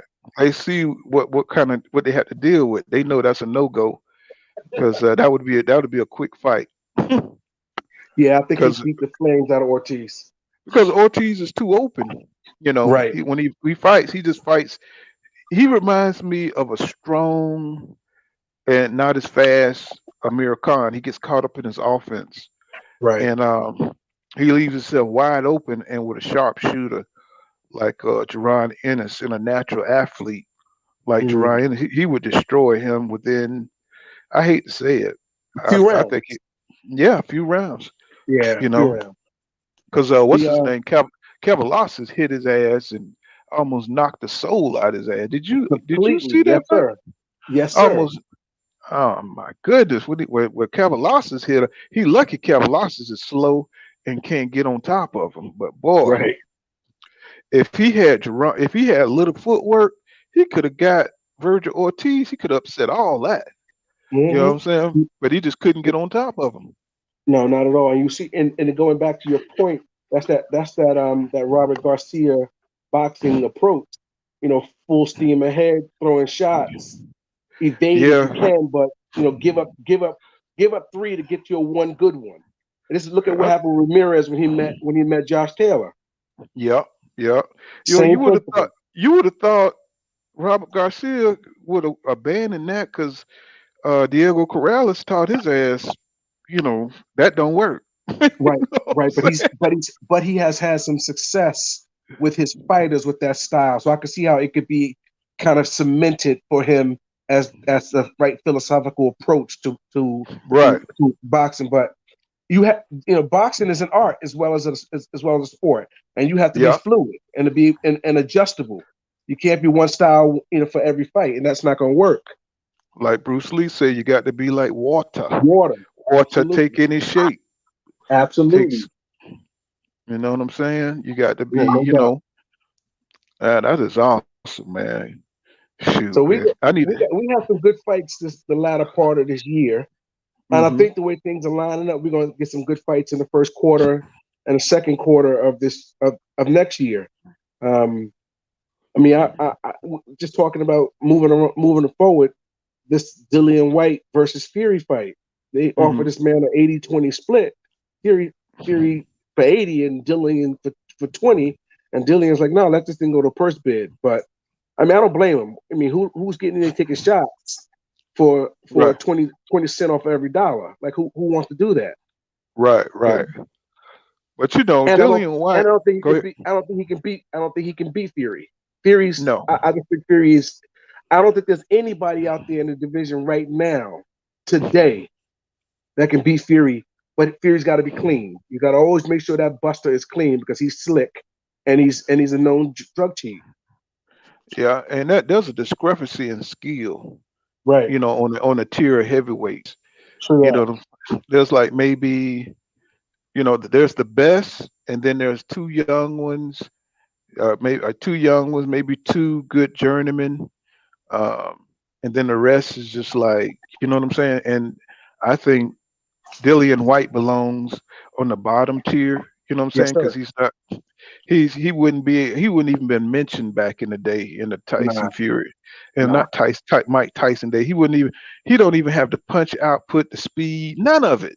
You know what I'm saying? I don't see when I see him, I don't see nothing. Stavern, some of these guys we see today, I see Jared Anderson. Uh, Right. Well, I like what we see in Jared Anderson. I saw him at the fight a few weeks ago too, when coming out in his whole pimp attire that tickled me. That tickled me crazy. did you see the pimp, the dip? Yeah, no doubt. And that white sable hat he had on too. Hmm. I'm like, what But is it about them Cleveland, Ohio boys? hey, they brash. The boys is brash. But I Adrian. think with the proper development, Anderson's going to be a problem. He's going to be. But I Oh only yeah. have. Oh yeah. But there's only one caveat for him at this point. You remember What's when the kid out of England, oh my God, it's escaping me. Du Bois. uh-huh. He had a lot of steam, and once he got clipped and clipped good, and didn't know how to really, really get his bearings back, you don't hear his name anywhere now. And that's my fear for guys that get pushed too fast or Yeah. they show to be too good and they rush them into a steamroller or somebody with an iron skin who makes it a battle of attrition and takes it out of them. That's my only fear. I mean, that's also how I feel about Devin. We haven't seen Devin other than Linares. We haven't seen Devin hurt, and I was afraid that if what Linares did to Devin, if that had happened in like the first 4 or 5 rounds, how he would have survived. Because you saw what happened for the last 2 rounds after he got clipped. He tap and hug, tap hug, which is it's all boxing. That's strategy. you Right. know. But if he had got clipped like that in like the second, excuse me, fourth or fifth round, you can't tap hug for 5 or 6 more rounds. Yeah. Yeah. So But you can never tell until that kind of stuff happens. What fight absolutely, it's gonna have to be a fighter that brings it out. They're gonna have to go through it. The competition. See, that's what I mean by the discrepancy between because see back in the days you had journeymen that would we you would have to figure like Luis Collazo was the perfect journeyman to test if you was going to make it to that next level. You see what I'm yes, saying? So you seen how he hit Keith Thurman in the ribs. You know what I'm saying? And Keith survived. He yeah, but he made it almost killed Keith with that shot. right, but he gritted it out and he had to show just like kind of like he showed him some adversity and he beat the adversity. And Yes, sir. what's going on, Renee Box Young? What's going on? Salute, brother. He beat the diversity just like Tank when he broke his hand against Isaac Cruz. You know what I'm saying? He showed some diversity, didn't freak out. He went in there and he showed that he had other skills and other things Yes, he could sir. do. He was more diverse, more versatility. You know what I'm saying, to his game, and that's what I mean by that. You had fighters to bring those kind of skills where you have to think your way through certain fights because you can't just go in there and blast them out with power. You Right. can't just go in there and beat them one way. And that's why it was so important for Earl Spence Jr. to get his experience in because Crawford was so many light years, leagues ahead of him because he never experienced certain styles to bring out the best in him or tools that you know what I'm saying that he could use in the ring. And that's what we're missing in boxing right now. We don't have those little mid-range journeyman fights that are, like Riverside Rocky is a good journeyman. You know what I'm Right. saying? Like that there's another one that gave Keith all the hell he could handle. So it's almost like you could see Keith Thurman is almost like a B plus level fighter at this point because he fell off. His best performances was against Porter and Danny Garcia, but those were super razor thin close fights. Yes, sir. And but those journeymen keep you honest, keep you on your A game. We're missing that in boxing, and they're not fighting certain journeymen, or they're not fighting people with certain skills because it's a risk. You know, Right. it's a risk. True You that. know, but it's keep them sharp though. You see what I'm saying? It keep those guys sharp, and that's keeping them from growing as fighters and reaching that next level and keeping them on top on their A game and stuff. So you got Dillian White. He won't take Helenius, Robert Helenius. He won't fight Robert Helenius. He won't fight none of the top journeymen because he know he'll get his ass knocked out. Yes, sir. You see what I'm saying? So he's trying to keep his options. He's trying to keep his so he can make the biggest money. But shit, he don't care about the legacy of it. And he should have been fought Robert Helenius or what's that other guy named the Polish dude that beat that Alvin Robert Kalinowski. Helenius just beat. Yeah, Kalinowski. yeah. So see that the journeyman they're not fighting. He's supposed to be a top guy, and while he's waiting around, he's trying not to let his name drop, like taking any risk. And well, I was so happy when Polovich went in there and knocked his ass out True. uh, with that beautiful uppercut. That shit was like a comic book, bro. The way he hit him, and I was like, see, that's why he's not taking these fights, and what? But they keep giving certain fighters shot. Keep giving them shots after titles. Uh, saying they don't deserve it. They don't have the fighting spirit. They don't have the fighting tools. They don't have the record. You know what I'm saying? Anthony Joshua, didn't he beat Dillian White twice? Um, Didn't he beat him twice? at least once and maybe twice. I think he beat him twice. But yeah, he's still getting these title shots. You see what I'm saying? And they wouldn't give Deontay Wilder one shot. You know Mm-hmm. what I'm saying? You know what I'm saying? They wouldn't give him one shot. You know what I'm saying? Because they already know. And they ran Dillian White between them two as a buffer. Right. You know what I'm saying? So it's like you don't want to see that in boxing, bro. You want to see the best fight the best, and they just got too many politics going on. You know what I'm saying? And they wasting the time of these fighters, their youthful time when they should be fighting and getting these fights off. We're missing, we're missing it. It's going by. You know what I'm No. saying? What's Right. Right. That's a good point. What to your point? Dillian got knocked out by Joshua. And that uh huh. was I think that was the single time that they fought. But he beat the blood out of him. So Right. So there was they probably fought once. I thought they were supposed to fight again, or I thought they there fought was probably twice. some talk of a second fight. The only person that I know that fought Joshua back to back was, I mean, two times was Ruiz. Um, and I feel like there was somebody else, but I know definitely Ruiz.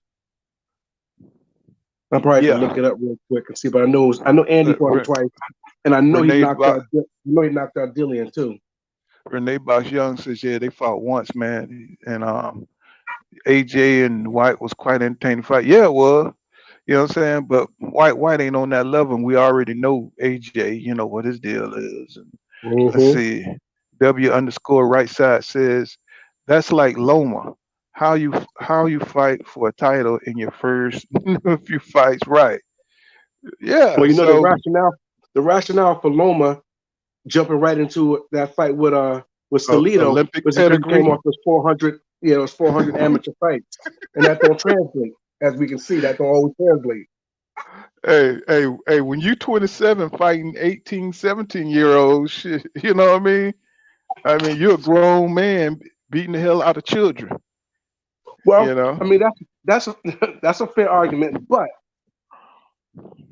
their amateur structure is different than ours. Like they Right. pay their amateurs, Mm-hmm. and a lot of our Mm-hmm. amateurs have to go pro right after their amateur career, is because they need to start getting paid. Amateurs in Europe, Mm-hmm. they're getting paid as they're still fighting as amateurs, so they can still make a living into their 20s as amateurs. They don't get their bigger bucks until they turn pro, but they can still live on an amateur per fight purse, I guess. I gotta figure out how to make wrenches, y'all. You know what I'm saying? I gotta figure out somebody let me know how to make wrenches on this thing so I can wrench up everybody. Uh so Yeah, yeah. I don't know They yeah, anything they about how. they yeah, they glorified his amateur record, and you know what I'm saying, he got like whew, after he lost to Orlando Salido, they gave him another title shot, bro. Right. So it's like they're gonna big up whoever they want. They're gonna put whoever they really like in place. Um, but the thing that kills me is like French Sanchez. You know what I'm saying, when they don't want to, or Shakur Stevenson. You know, when they want to shit on your boxing, man, on the boxers. You Oh, know they're isn't that gonna. annoying? Like I this mean, is boxing. We're not here to get hit. right. We're here to hit you, not get hit. Right. So it's just like, but they'll see Usyk. Usyk is a boxer, bro. Right. Usyk is a pure boxer, bro. He is not trying to get hit. But they'll say Usyk skill level, or they'll say Lomachenko. He is a boxer. You know what I'm saying? But they'll say they skill level. I just don't understand the cognitive dissonance that goes on in boxing, bro. You know what I'm saying? Like, yo, come on, bro. They boxers, you know what I'm saying? But they white boxers. That's the problem. You First know and what I'm saying? foremost. Okay, W underscore right side says, then ESPN tried to erase his life. Yeah. Twice. Yeah. I was like, bro, I'm telling y'all, I was so depressed when that happened. I was like, oh man, we know racism exists, but you just don't want it to. And you just don't want to face it. But it is what it is, bro. You know what I'm saying? I don't care how great a black fighter is. I think even Bob keep telling you this. He says Terrence Crawford is a great fighter, but he's not a draw. They're gonna pull that out. You know what I'm saying? He's not a draw. You know, it's gonna be something to bring down that fighter beside his skill. He could be the best fighter in the world. You know, Right. but Lomachenko don't sell shit. At He all. don't sell. You Listen, know, do I Usyk saw sell? I saw that fight with Loma at the Garden in great seats for $50. And I mean great seats, like I would say close enough that you could see sweat fly off these dudes. These are great seats for $50. Oh wow. You know. Oh wow. But So see, you'll never hear that on the zone. You'll never hear that, with the commentators talking. You know what I'm saying? You'll never hear about Usyk as a defensive fighter. right. Uh, you know what I'm saying? Just these are like code words, you know what I'm saying, for black fighters that you use, Hmm. like Cambosos just talking about why all of a sudden is he talking about Devin Haney's jury? Because he's being ignorant. I was talking about why didn't he sell? I mean, come on, bro. At first you was all respectful and saying, Haney's, he want to fight the best and da da da da. Then he started talking about he got to sell his jewelry. Well, here's what I heard happened. I don't like to be the pusher of rumors, but I Right. heard that Haney and them sent an offer to Uh huh. Cambosis, and it was low. And so Okay. Cambosis' response was they need to sell some of that jewelry to add it to the purse offering that they gave me because what they sent ain't gonna work. That's the backstory that I heard about it. But Well, Cambosos ain't never made more than what $1.2 million in but he, his whole entire career. How can he in sit his, back like go ahead. but I think in his position, he feels Right. like he deserves a lot more because he holds all the pieces except the one that Devin has. And that's the man. problem with all these damn belts. It Yeah, just creates all this confusion. yeah. Way, way too much. Well, what do you think about what Mauricio Suleiman what And he's the saying, pride going belt, back and forth? Yeah, going back and forth with the franchise, trying to make Cambosos undisputed, so you don't have to fight Devin, calling him the Pride champion. What do you think about all that crap? garbage. I mean, in one word, garbage. It is a convenient and politically driven way to deny Devin what he's due. Hmm. It's political. Without saying race is at the base, I'll just say it's political. There's no way in the hell this man should be relegated to anything with the word pride tied to it when he's the WBC champion. Hmm. It's trash. Now, didn't he come back out and say that Devin is a champion again, or what? What? Well, here's what he said. Nope, let me be fair. I try to be fair in what I report out. It's rumored that he said that there was a language translatory issue with the word proud and the word pride. What he meant to say, according to him and the reports, that Devin was a proud champion, not the pride champion, which sounds like nonsense. Looks like they're What's the they're difference? peeing on you. They're peeing on you and telling you it's rain. That's the equivalent. And he's the author of confusion, like W underscore just said. He's definitely the author. Mm-mm. It's just crazy, bro. And then the other sanctioning bodies don't even recognize the franchise Right, championship. So it's right. it's just it's almost like some kind of ghetto Section 8 type crap, man, going on Yeah. here. Well, like BFTV said in one of his shows recently, as long as the boxing world allows it to happen, Mauricio Suleiman and others with that mentality are going to play these kind of games. Yep, yep. So, But see, he's messed up boxing history. You know what I'm right, saying? Because look, Canelo was able to escape out of the conundrum he was in. He had to fight. Jamal Charlo. He had to fight uh, uh, Dervianchenko and these type of guys. But he did when he brought that franchise champion. He just changed history. You know what I'm true. saying?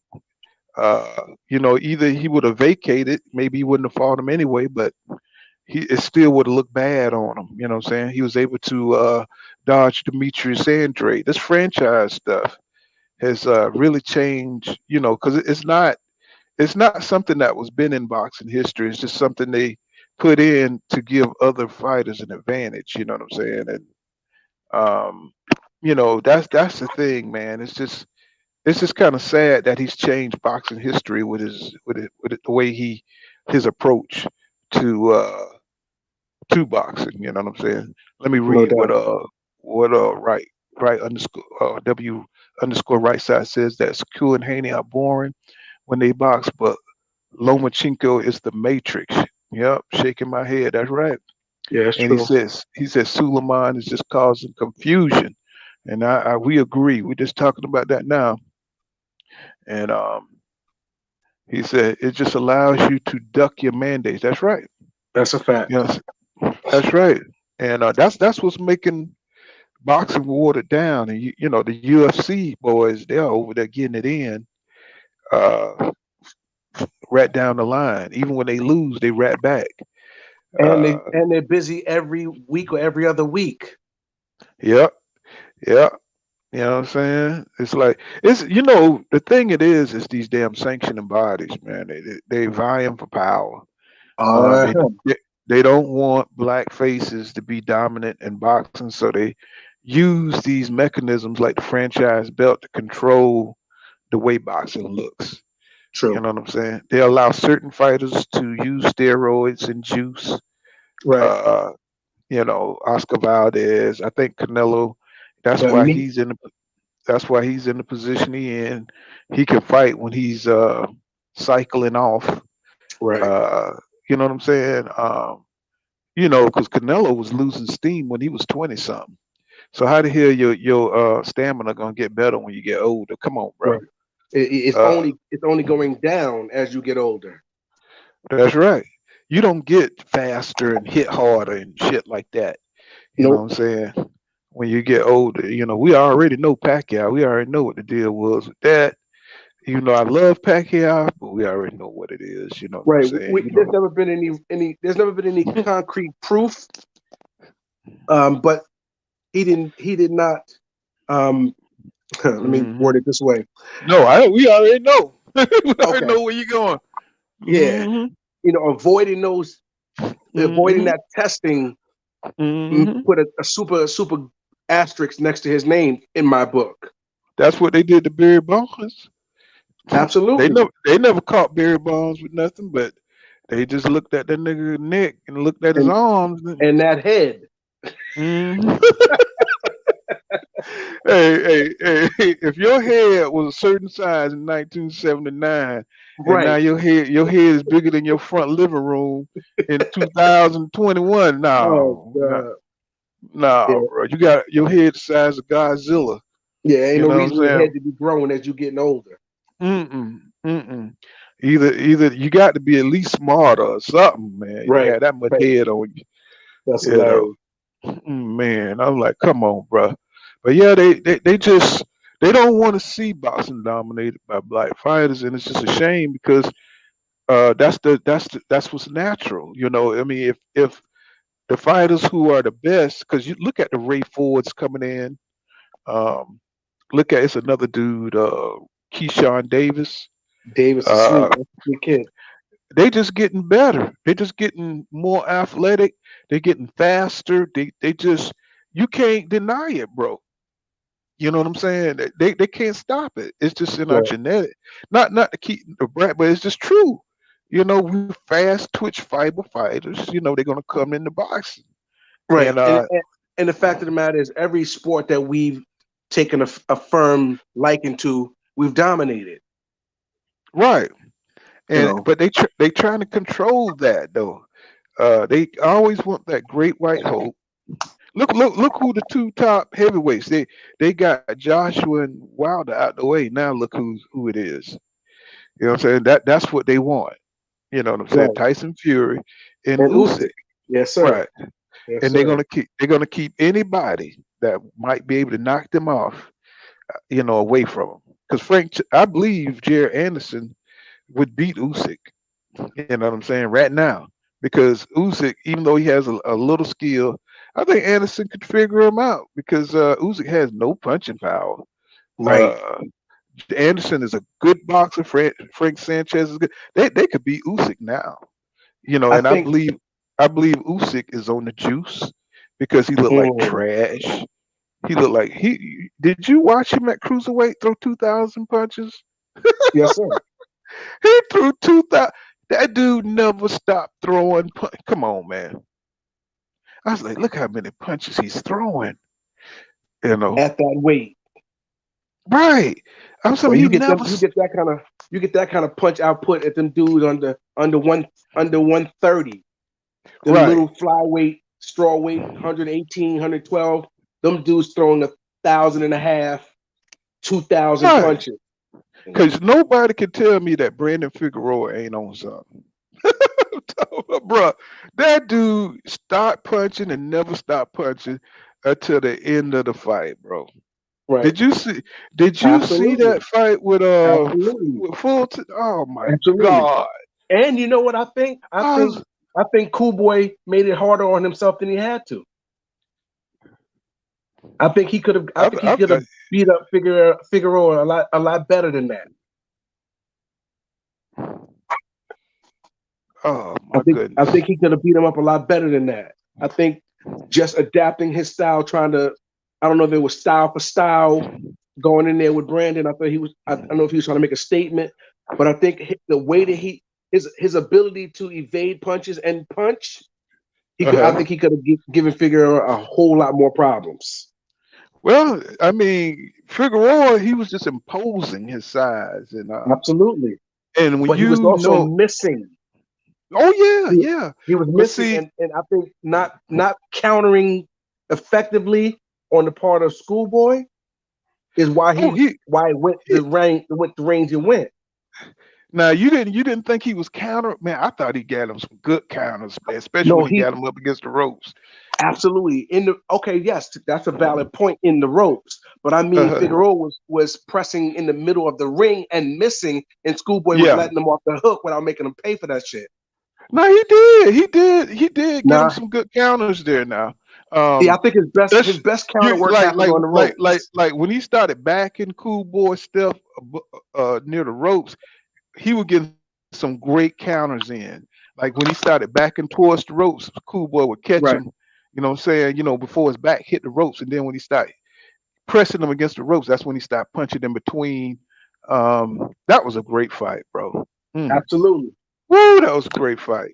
I was in that mug. I felt like he was leaning on me.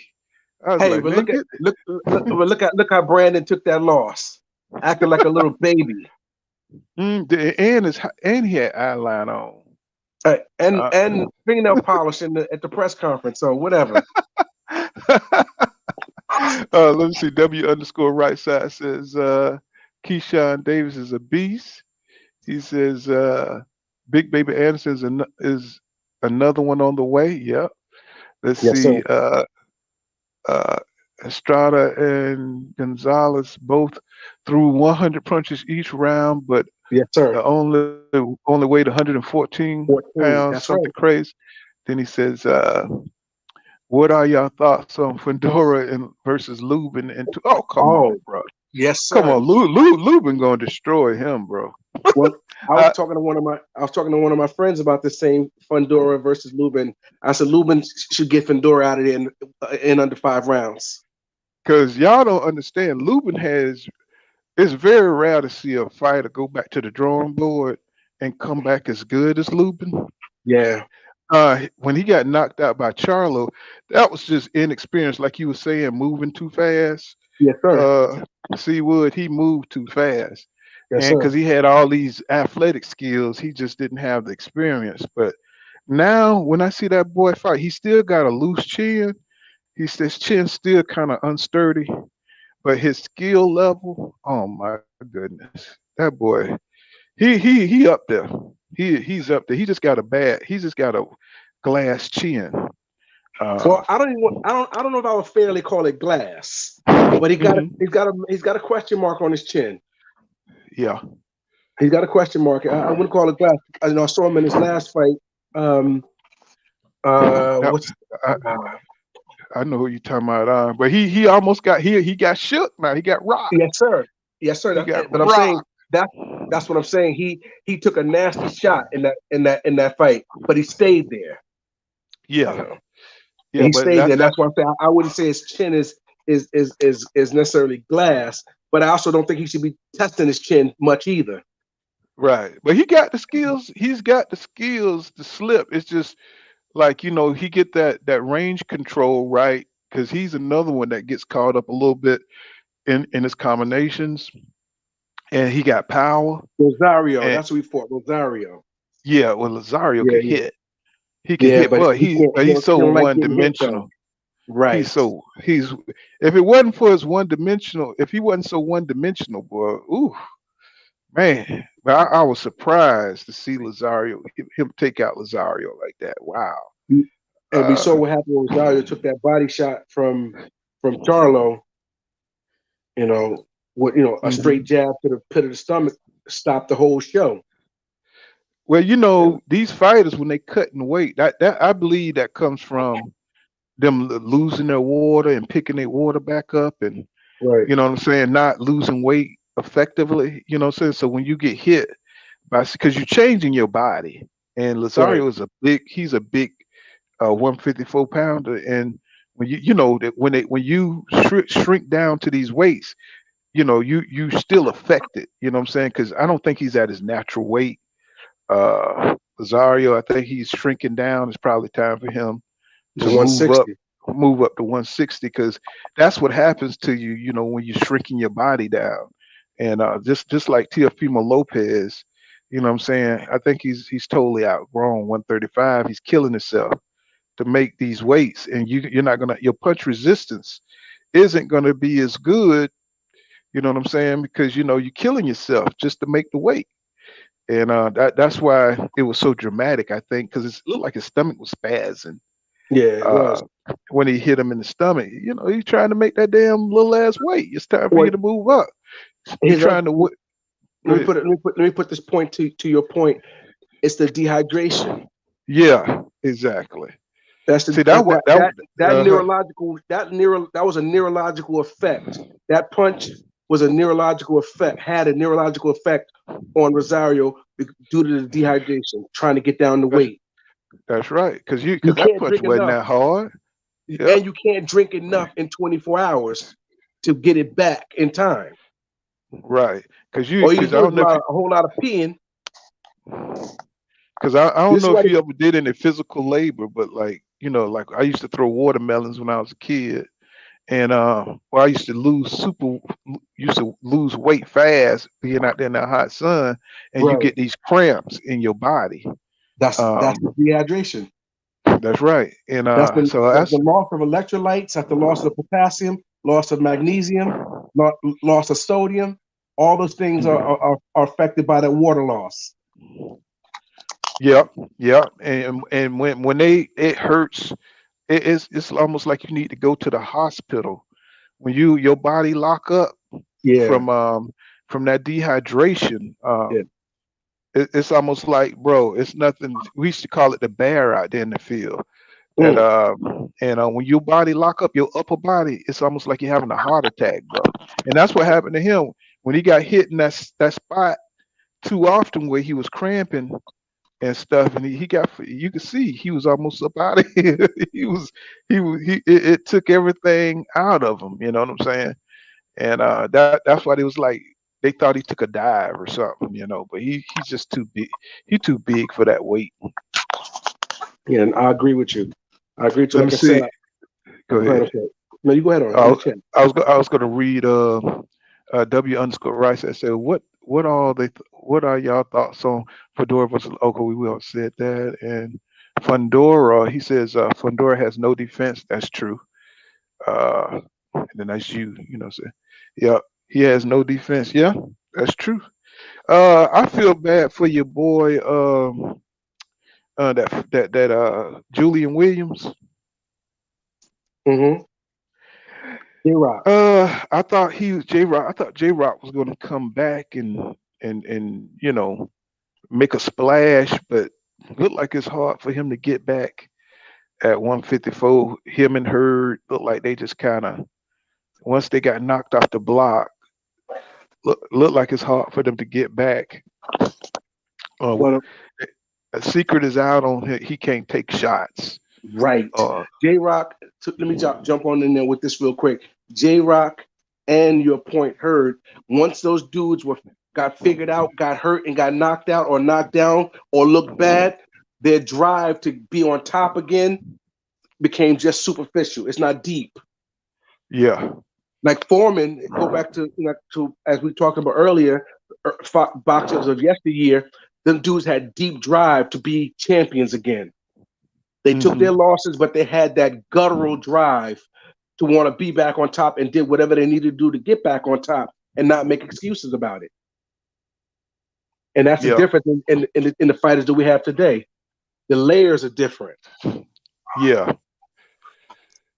yeah. I just thought Julian Williams was something special because it's amazing to see boxing is so multifaceted because you can have great power, you can have great speed, but boy, you got to have a chin and you got to be Yes, able to sir. take it to the body.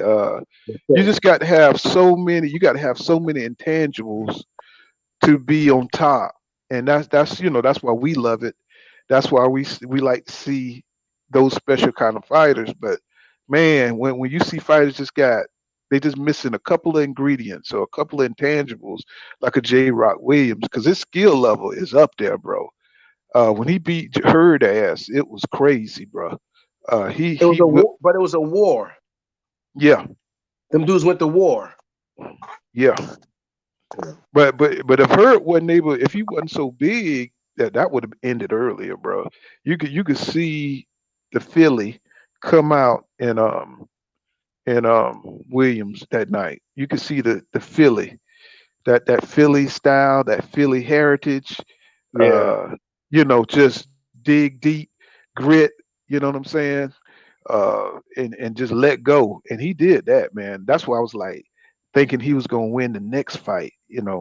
And I was just like, wow, it got exposed. He got exposed for his lack of ability to chin or whatever. And I was just like, I couldn't believe it.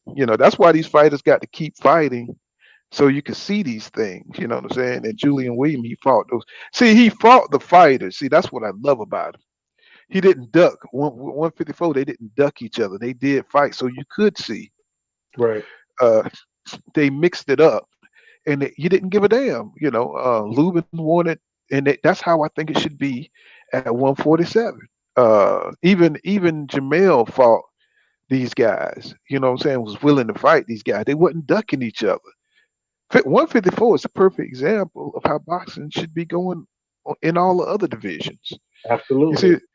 you know what I'm saying? And we're not talking about 154 like we're talking about the glamour divisions. Even though they fighting each other and they got just as much talent. You know what I'm saying? Tony Harrison hasn't been the same since he lost to. I know he lost his father. Um, I think he lost his father a year ago or something like that. Right. To COVID. And yeah, to COVID. And Yeah. but he fought a this fighter trained by Roy Jones Jr. The white guy. That dude got some fast hands, man. Shit. I was like, oh my goodness. When I seen it, I forgot his name, but he fought Tony Harrison, and he made Tony Harrison look bad in that fight. You know what I'm talking about? Yes, sir.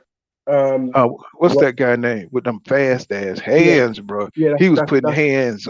Mm, That's Roy's fighter. That kid's name is bu- bu- bu- yeah, yeah, yeah, yeah. I Let me can't look it up real call it quick. right now. Perella. Perella, Yeah, Brian yeah. Perella. Yeah, Ooh, yeah, man. I was like, how did this guy get by me, bro? yeah. I was like, Well, I I think was like, part of it is Perella had a couple of losses. As a matter of fact, in Perella's last fight before Harris, he got knocked out, mhm. and he got knocked out, and then he fought and beat Tony Harris, but he fought Ramos and got knocked out. Okay, And hey, that's I how he said, kind of fell off the radar a little bit, rallied up to get this fight with Harris and showed himself worthy. He showed himself worthy in that fight against Harris. uh-huh. Now, I mean, we're not going to take nothing away from the fact that he got knocked out the fight before. I mean, we're not going to take that away and pretend it didn't happen. But he showed that happens in boxing, and I'm worth another shot. And he took on Harris and spanked Harris. I would have to say that's one of the ones that really benefited from Roy Jones Jr. training. It's showing, to kind of give him credence as a trainer because you could even say Chris Eubanks, you know what I'm saying, looks better. Or maybe it was just a competition he was fighting. He needs to fight more often so you can see if he really is getting anything out of that Roy Jones Jr. training. And he not only more often, but he has to fight. He has to fight stateside. Yeah, He needs yeah, more fights here in this country, and so he can get the kind of attention that will either show him to be worthy or expose him to be just what we thought he may have been. well, I mean, look at Conor Ben. Conor Ben, he really ain't shit, but he's number 5 right now in some of Yes, the sir. sanctioning bodies, and he's a one trick pony where he got some ability, but right now he shouldn't even be this high because he's gonna get dusted off Yeah, but real quick. look what he did to Areola though. He You put said he put Areola? he yeah, Chris Oh, Areola. you mean Algeria? You mean Excuse me, Algeria? Algeria. Yes, not Areola. He put Algeria to Uh, sleep on his feet. Yeah, but Algieri 36, and you know, what I'm saying, he's past it. You know, what I'm saying, but if he fights somebody like Riverside Rocky, then we can see Mm. what he got. You know, Fact. if he beat the shit out of Riverside Rocky, I'd be like, oh shit. I'd be like, oh shit. If he did the same thing to him, or you know, just that's what I mean by the journeyman that gives you a good sense of where these fighters stand because they're Right. solid. Riverside Rocky, he's just one. He's just a couple. He just I don't know. He just it's something that keeps him from that A list. He's a B plus fighter. Um, but it's just something that keeps him from his age for one. I know he's old. He's 35, 36. I think he's 36. To tell you the truth. You know what I'm saying? 30, But his skill, Algieri's 37 years old. yeah, he old. But I'm talking about Riverside Rocky. Rocky, He's yeah, like yeah. he's like 36. Right. But he still can fight his ass off. But his skill level is ridiculous. And if you go back and look at, he's been in some awesome fights. Mm-hmm. He's he has all his fights be like, they be like some pay-per-view worthy shit. I mean, he be going in. He comes to win, but he always comes up short. You know what I'm saying? Right. From that A side level, it's just one intangible is missing from him, and he just don't have enough dog, to last. You know what I'm saying, to overcome. Well, I think you know And what. As a matter of fact, I think Rocky, um, he's got a fight coming up too next month. Nope. Mm, I think in February or March he's fighting the same Abel Ramos that got that. You see how they keep recycling? right, but that's gonna be you already know. That's That's gonna be a gonna fight. be a hell of a fight. That's gonna be a hell of a fight, bro. Woo, man. Yeah, You know, you see what he did when he got in there with Keith. uh-huh. He Keith, put that hook to Keith's body, and you saw Keith. You seen his face. His whole face changed. did you see the slow motion when he hit him on the ropes? And Keith Absolutely, his was entire like, what? face contorted. I was like, what is going on? I was like, he is about to knock out Keith one time Thurman. Yeah. And I'm sitting there like, Keith, get out of there, get out of, kind of like Rocky, get out of there, get out of there. No, and it was going in slow motion. Doosh, doosh, get out of there. No. Right I was When Apollo was tearing Rocky ass up against the ropes. get out of there. Oh my God. That would have been upset. Oh my goodness. Yeah, man. Hey man, I gotta get your information, man, so we can I like our vibe on here, man. Yeah, Wait, listen. wait. When you Mhm. get a chance, mod me up, and I'll be on your lives. They'll announce when you get on, and I'll be here. Okay, you said what now? Live, what you said? How you Moderate. You got to make me a moderator. now how you do that? I don't know. Now, let me see if I can help. I don't know myself, but I'm gonna find out for you right now. Yeah, I drive for a living, so I be driving like 10 miles. I mean 10 hours a day, bro. Wow. That's why I don't be on here like that. Yes, that take a lot. Where you at? Down south somewhere? I'm in Texas. I'm in Dallas. I be trying to Or go you in through there to Texas? catch. Yeah, I be trying to catch Errol in the gym. You know what I'm saying? But I don't be having time. Shit. Maybe get an interview or whatever. Listen, I'm gonna tell you what they say you got to do to make a moderator. You hmm got to open up the YouTube studio. hmm You gotta do that from here. You have to do it on your side because it's your No, channel. no, no. What I'm saying, yeah, I'm saying like you have to go to YouTube Studio while you in StreamYards. Now, see, I'm not sure if you can do it while you live. I know that you can because I've seen other channels do it. But hmm but if you can go from if you can get to your YouTube studio, which is where we are now, via Right. the StreamYard, and on the left side you got to click the settings, and it says Okay. click from the left, click settings community, from the hmm automated tab, click moderator box, type in the name of the user you want to make a moderator, click save. Okay. Okay. Now I've hit settings, but I'll figure it out though. I See, after figure you it out. click settings, it should show you I don't. community. I don't The word. see the moderator box. I just see general, whatever. No, but Let what me it said see. is, it says, Hmm. blah, blah, blah, blah. Let me reread it. From the left, click settings, and you'll see community. From the automated filter tabs, click in the moderator box, type in the name of the user you want to make a moderator, click save. I mean, I'm just reading it off the YouTube instructions. I don't know how it works Hmm. in motion, but I'm just reading it off the instructions.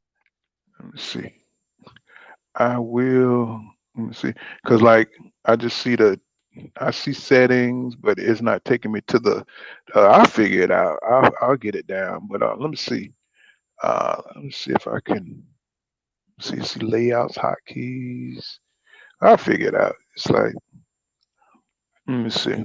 Seawood. What can I reach you at? Seawood. I'm gonna put my email. I'll put my Mm-hmm. email in the chat right now. So since it's only Mm-hmm. you and I on here, Okay. I'm gonna write it down.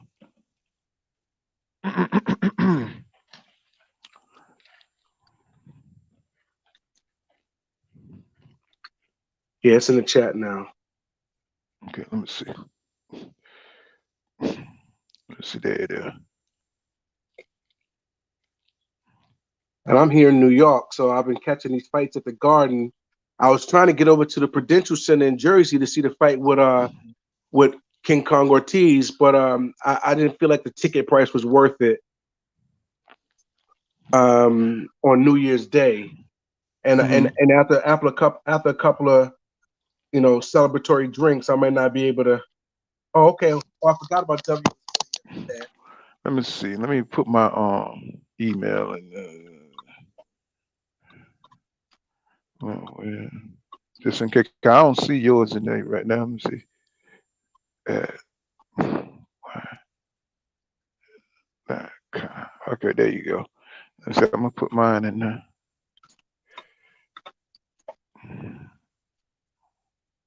All right, Yeah, okay. Carl. You can see mine. Yes, sir. Okay. What I'm gonna do Okay, right there it is. now, what I'll do right now, I'm gonna send you an email just so we can link it up while we're Let me see. still Right actively side saying online. his.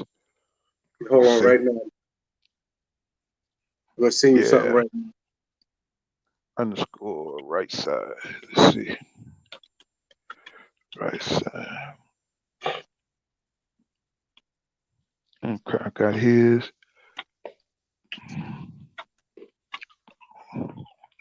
Now I just sent you an email.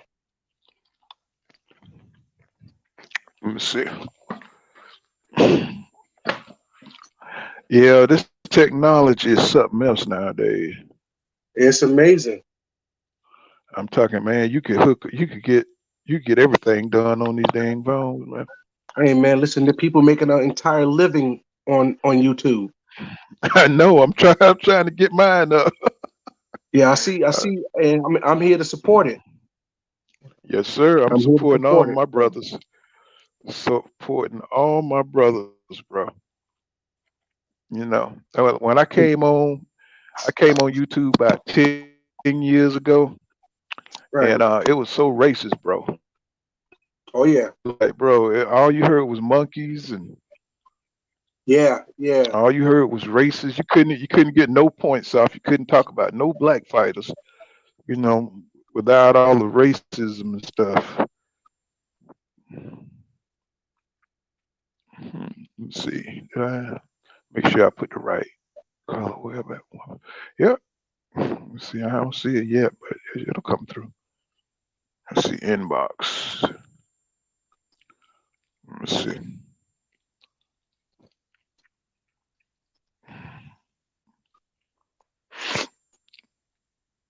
I'm sure it'll hit. Yeah, it'll pop up. Yeah, I'm sure it'll pop up. Yeah, man, we gotta do this here again. I love talking boxing with you guys, and man, what's the next fight? I think we got a fight this weekend. Well, we Um, got the Ortiz fight. that's right. And you got, um, come on, man, Charles Martin. Come on, Right. I think somebody he tell gonna me. make light. I think I'll make easy work of Charles Martin. Oh, you already know, bro.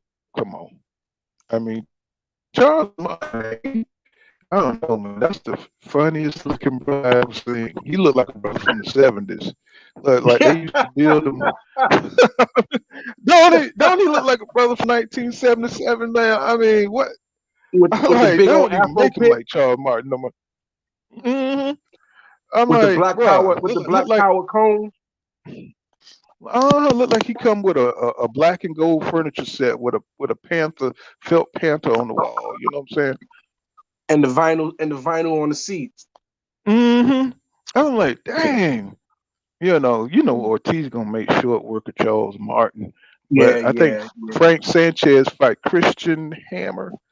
I think Yes, is it yes. Christine Hammer brother? Is that Christine Hammer brother? I believe The, so. is that Christine Hammer brother? Well, they That both fit to get their ass whipped. Uh, it don't well, really I even love matter. that was a good fight. Christine Hammer and Carissa Shields. Yeah, Clarissa told her what she's gonna do, Mm, mm. and she But did it. he's supposed to be fighting Frank Sanchez, who's a stand-in for some guy named Carlos Negron, Right, something like that. Some LeBron. Right. 2008 Negron, 2008 Olympian. Yep. He conveniently got COVID-19. Uh, Yeah. you know, I was like, bro, just when you think, you got some real ones out there, they trying to shape their careers, Uh, These dudes are in survival mode. 'cause Frank Sanchez can fight. Absolutely. Frank Sanchez We can saw him in his fight. last fight. They see, I knew, hey, I picked him. I said he gonna beat F.A. Ajaba. He's too slow. It's Yeah. just certain things you just know. You can just see. You know what I'm And saying? And see, it's and obvious. once the jobber couldn't hurt him, I said this fight's over. Well, I knew Once, F.A. He loads up. He don't have no little small skills. You know what I'm saying? To right, to be able to force the fight. And I right. said Frank Sanchez is too good, man. He's too agile. He's too fast. I said he should beat the job, and sure And he's enough, Cuban. Let's not forget that yeah. part. Oh yeah, the discipline school style. Yes, You sir. know, yes sir. And I was like, wow. And you know what? I hadn't seen Frank Sanchez fights before. I Oh, started researching it. Uh, Before the FA fight, and when that first fight I saw him, I said he could beat FA. I said he could beat FA, bro. He listen, looked too good. I seen FA hit Frank with a nice body shot and then a straight overhand right and didn't rattle him. I said this fight's over hmm because that would have hmm rattled and put down about everybody else because it was clean. He hit him clean. W. Escort right side he says he should have fought. He should fight with an S curl. Oh hell yeah, them Cowboys are the shit. That's right, them Yes, Cowboys. sir. Yeah, them Uh, Cowboys they're making you eat crow. Anybody talk bad about them this season spoke too quick. that's right. But every 10 or 12 years they're gonna have Cowboys right. You know what I'm saying? It's a rotation amongst them owners. You know, they Yeah, going Cowboys got to win the Super Bowl. You know what I'm saying? At least every 10 years, they got to have a team. Uh, you know, I always mess with my nephew and say that the Cowboys is America's team. That's your team too, boy. Well, he hate yeah, hearing boy. that. He hate hearing that crap. Hey, Oh man. the truth is the truth. Georgia Okay, in the house. Man, I lived in okay. Atlanta for 20 years, bro. Yeah, I lived in Atlanta for 20 years, bro. I just moved out of Atlanta in 2016. Yeah, New York in the house. Yeah, never been. I only been through New York, when I'm driving and stuff. Right. And I've been up there. I've been outside there, in the woods up there.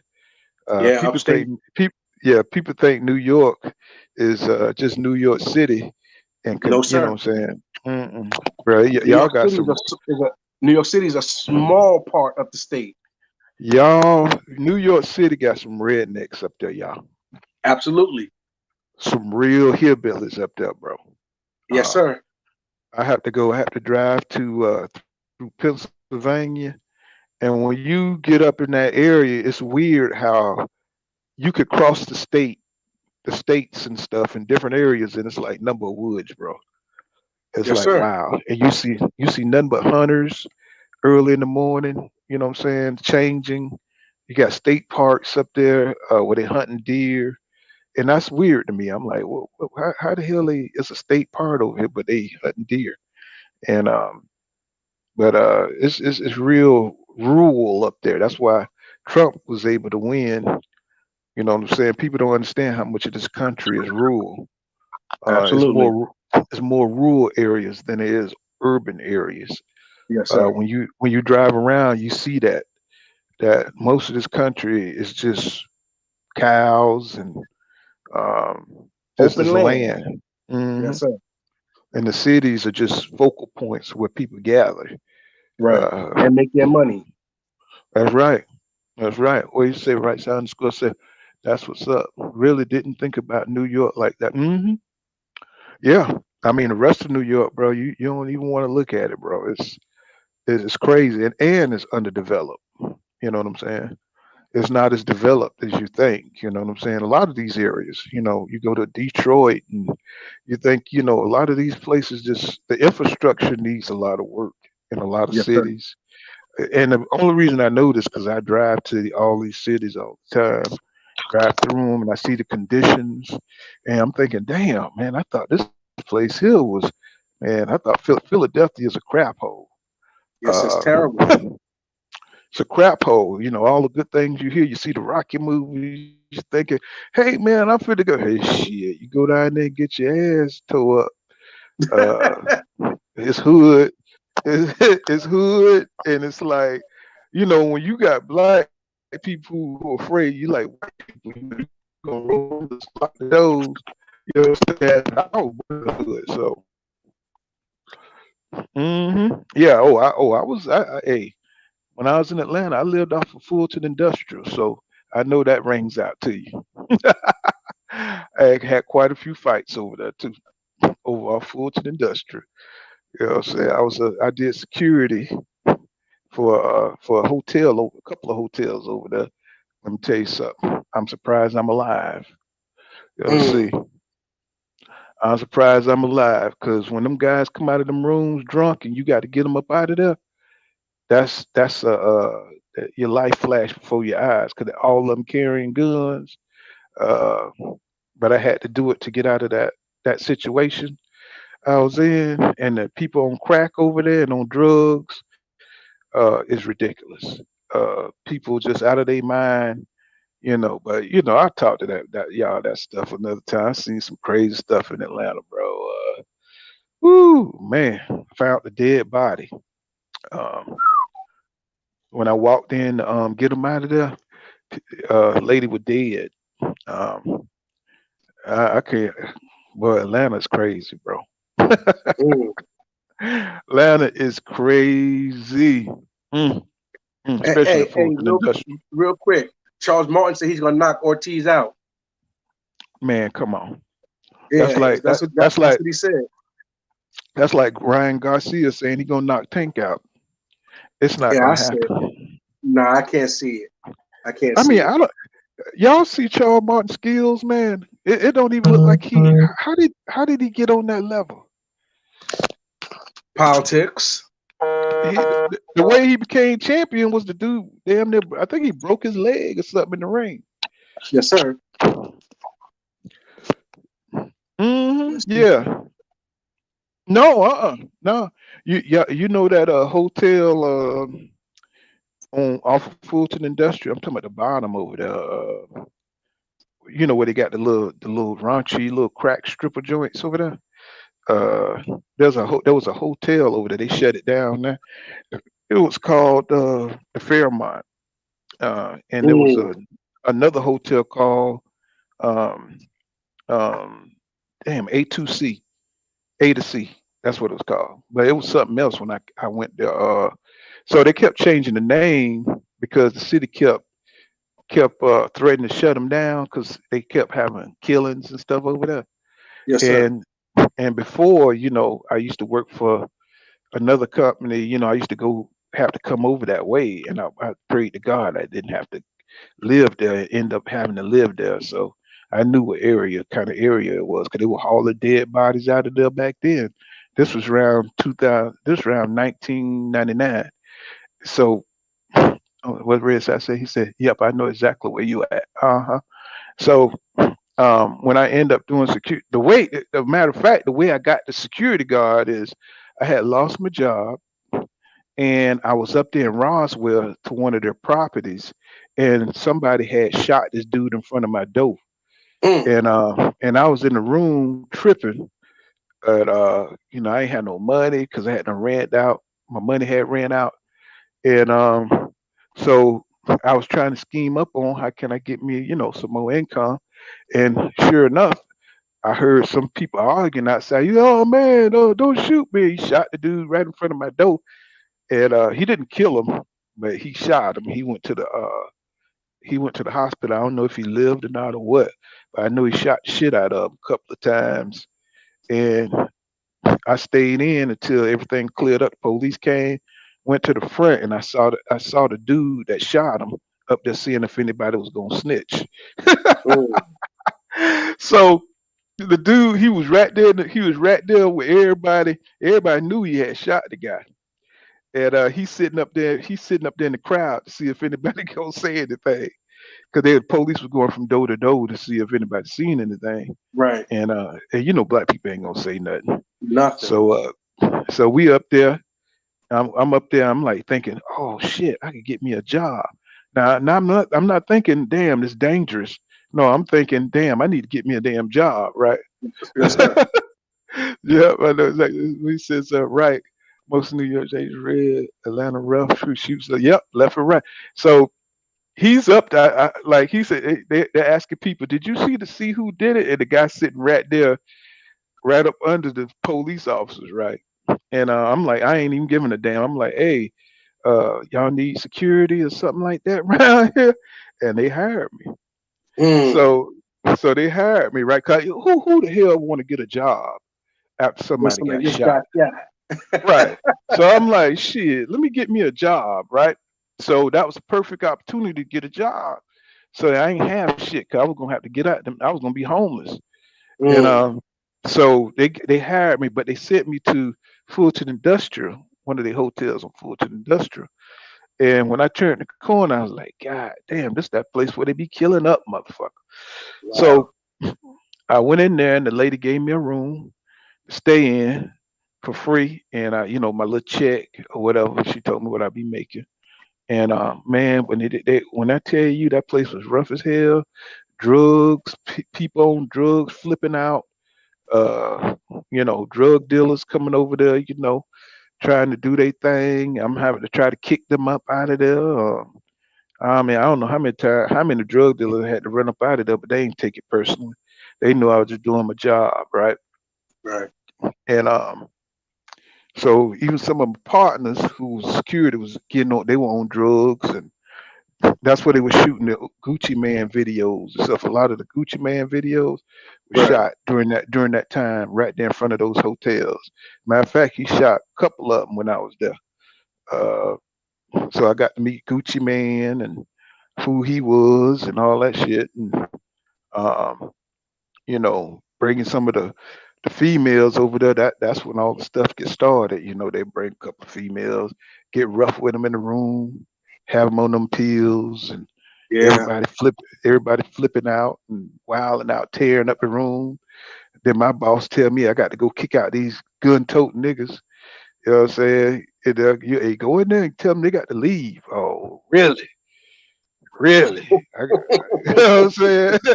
I got to go in here and tell, you know, death coat or whatever, how they had these little hood names, you know what I'm saying?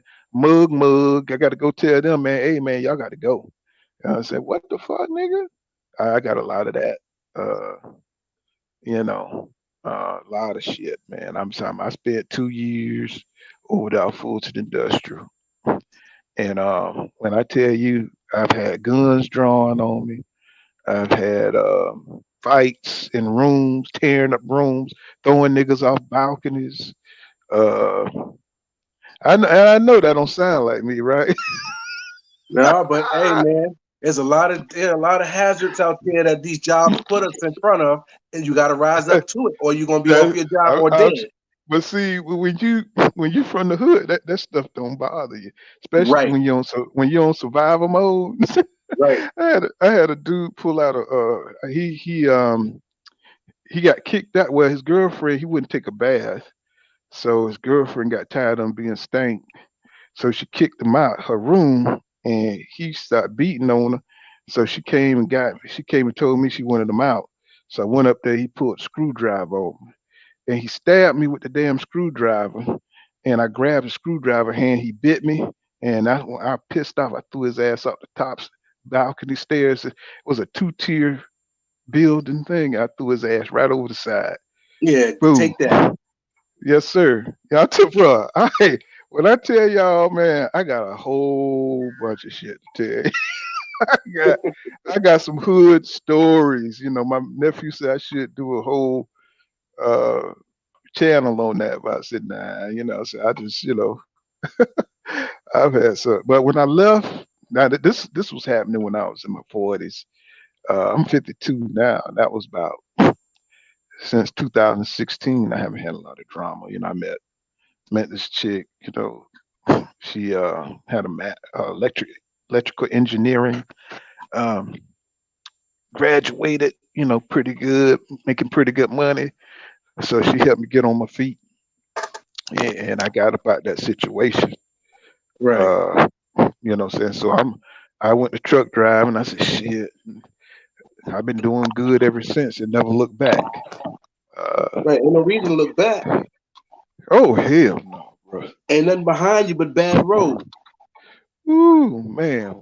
I'm talking about, man, I used to catch people having sex in vans and stuff around the property. And, 'cause it was a number of prostitutes having sex on the balconies.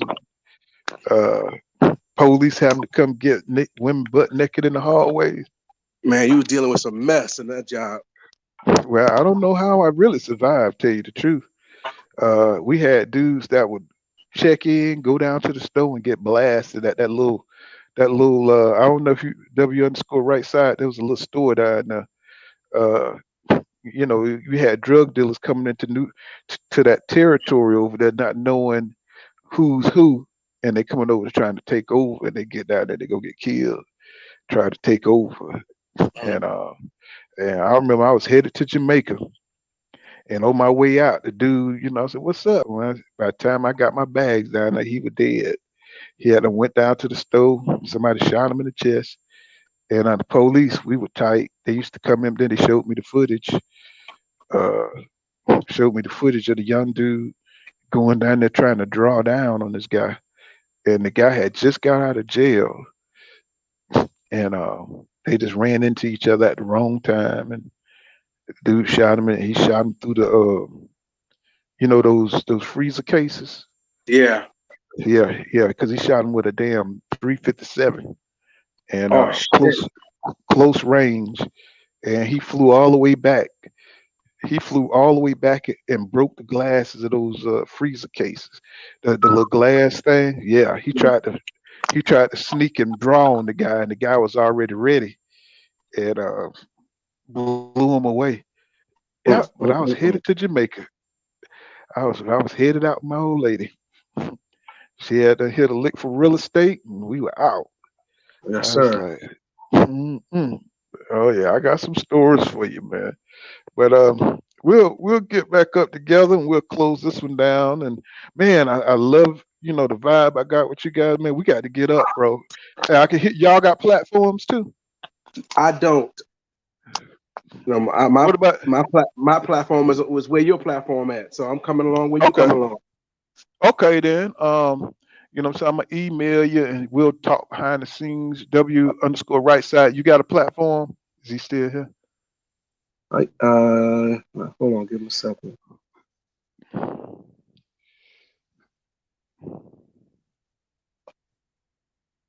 Okay. I got his email, so I'll email him. All right, Oh, well, yeah. brother, you take care. Oh, you Reach don't out to need me. I'll like be here. support. Yeah, hit me up. Hit me up on the You got my email, and we'll talk behind the scenes. I see you got my number and stuff. Right. And Right. stuff. We I can. sent you a couple of emails, so you should just reach back out to me. Let me know it Okay. connected. Okay. All right. And that we'll do this. You know what I'm saying? After the fights, post fights, all Oh, that stuff. well, all And right, we'll. just let me know. Let me know. Go live, and we can talk it up. Okay then. All right then. That's All right, what's take up. care now. All right, be All right, good. y'all. All right. All right, this cool kind of boxing and man, this been excellent live streams. I love, what I'm saying, talking to other hardcore boxing fans who got that knowledge like that and love the sport. And we'll see you guys in the next one. All right. Peace, y'all.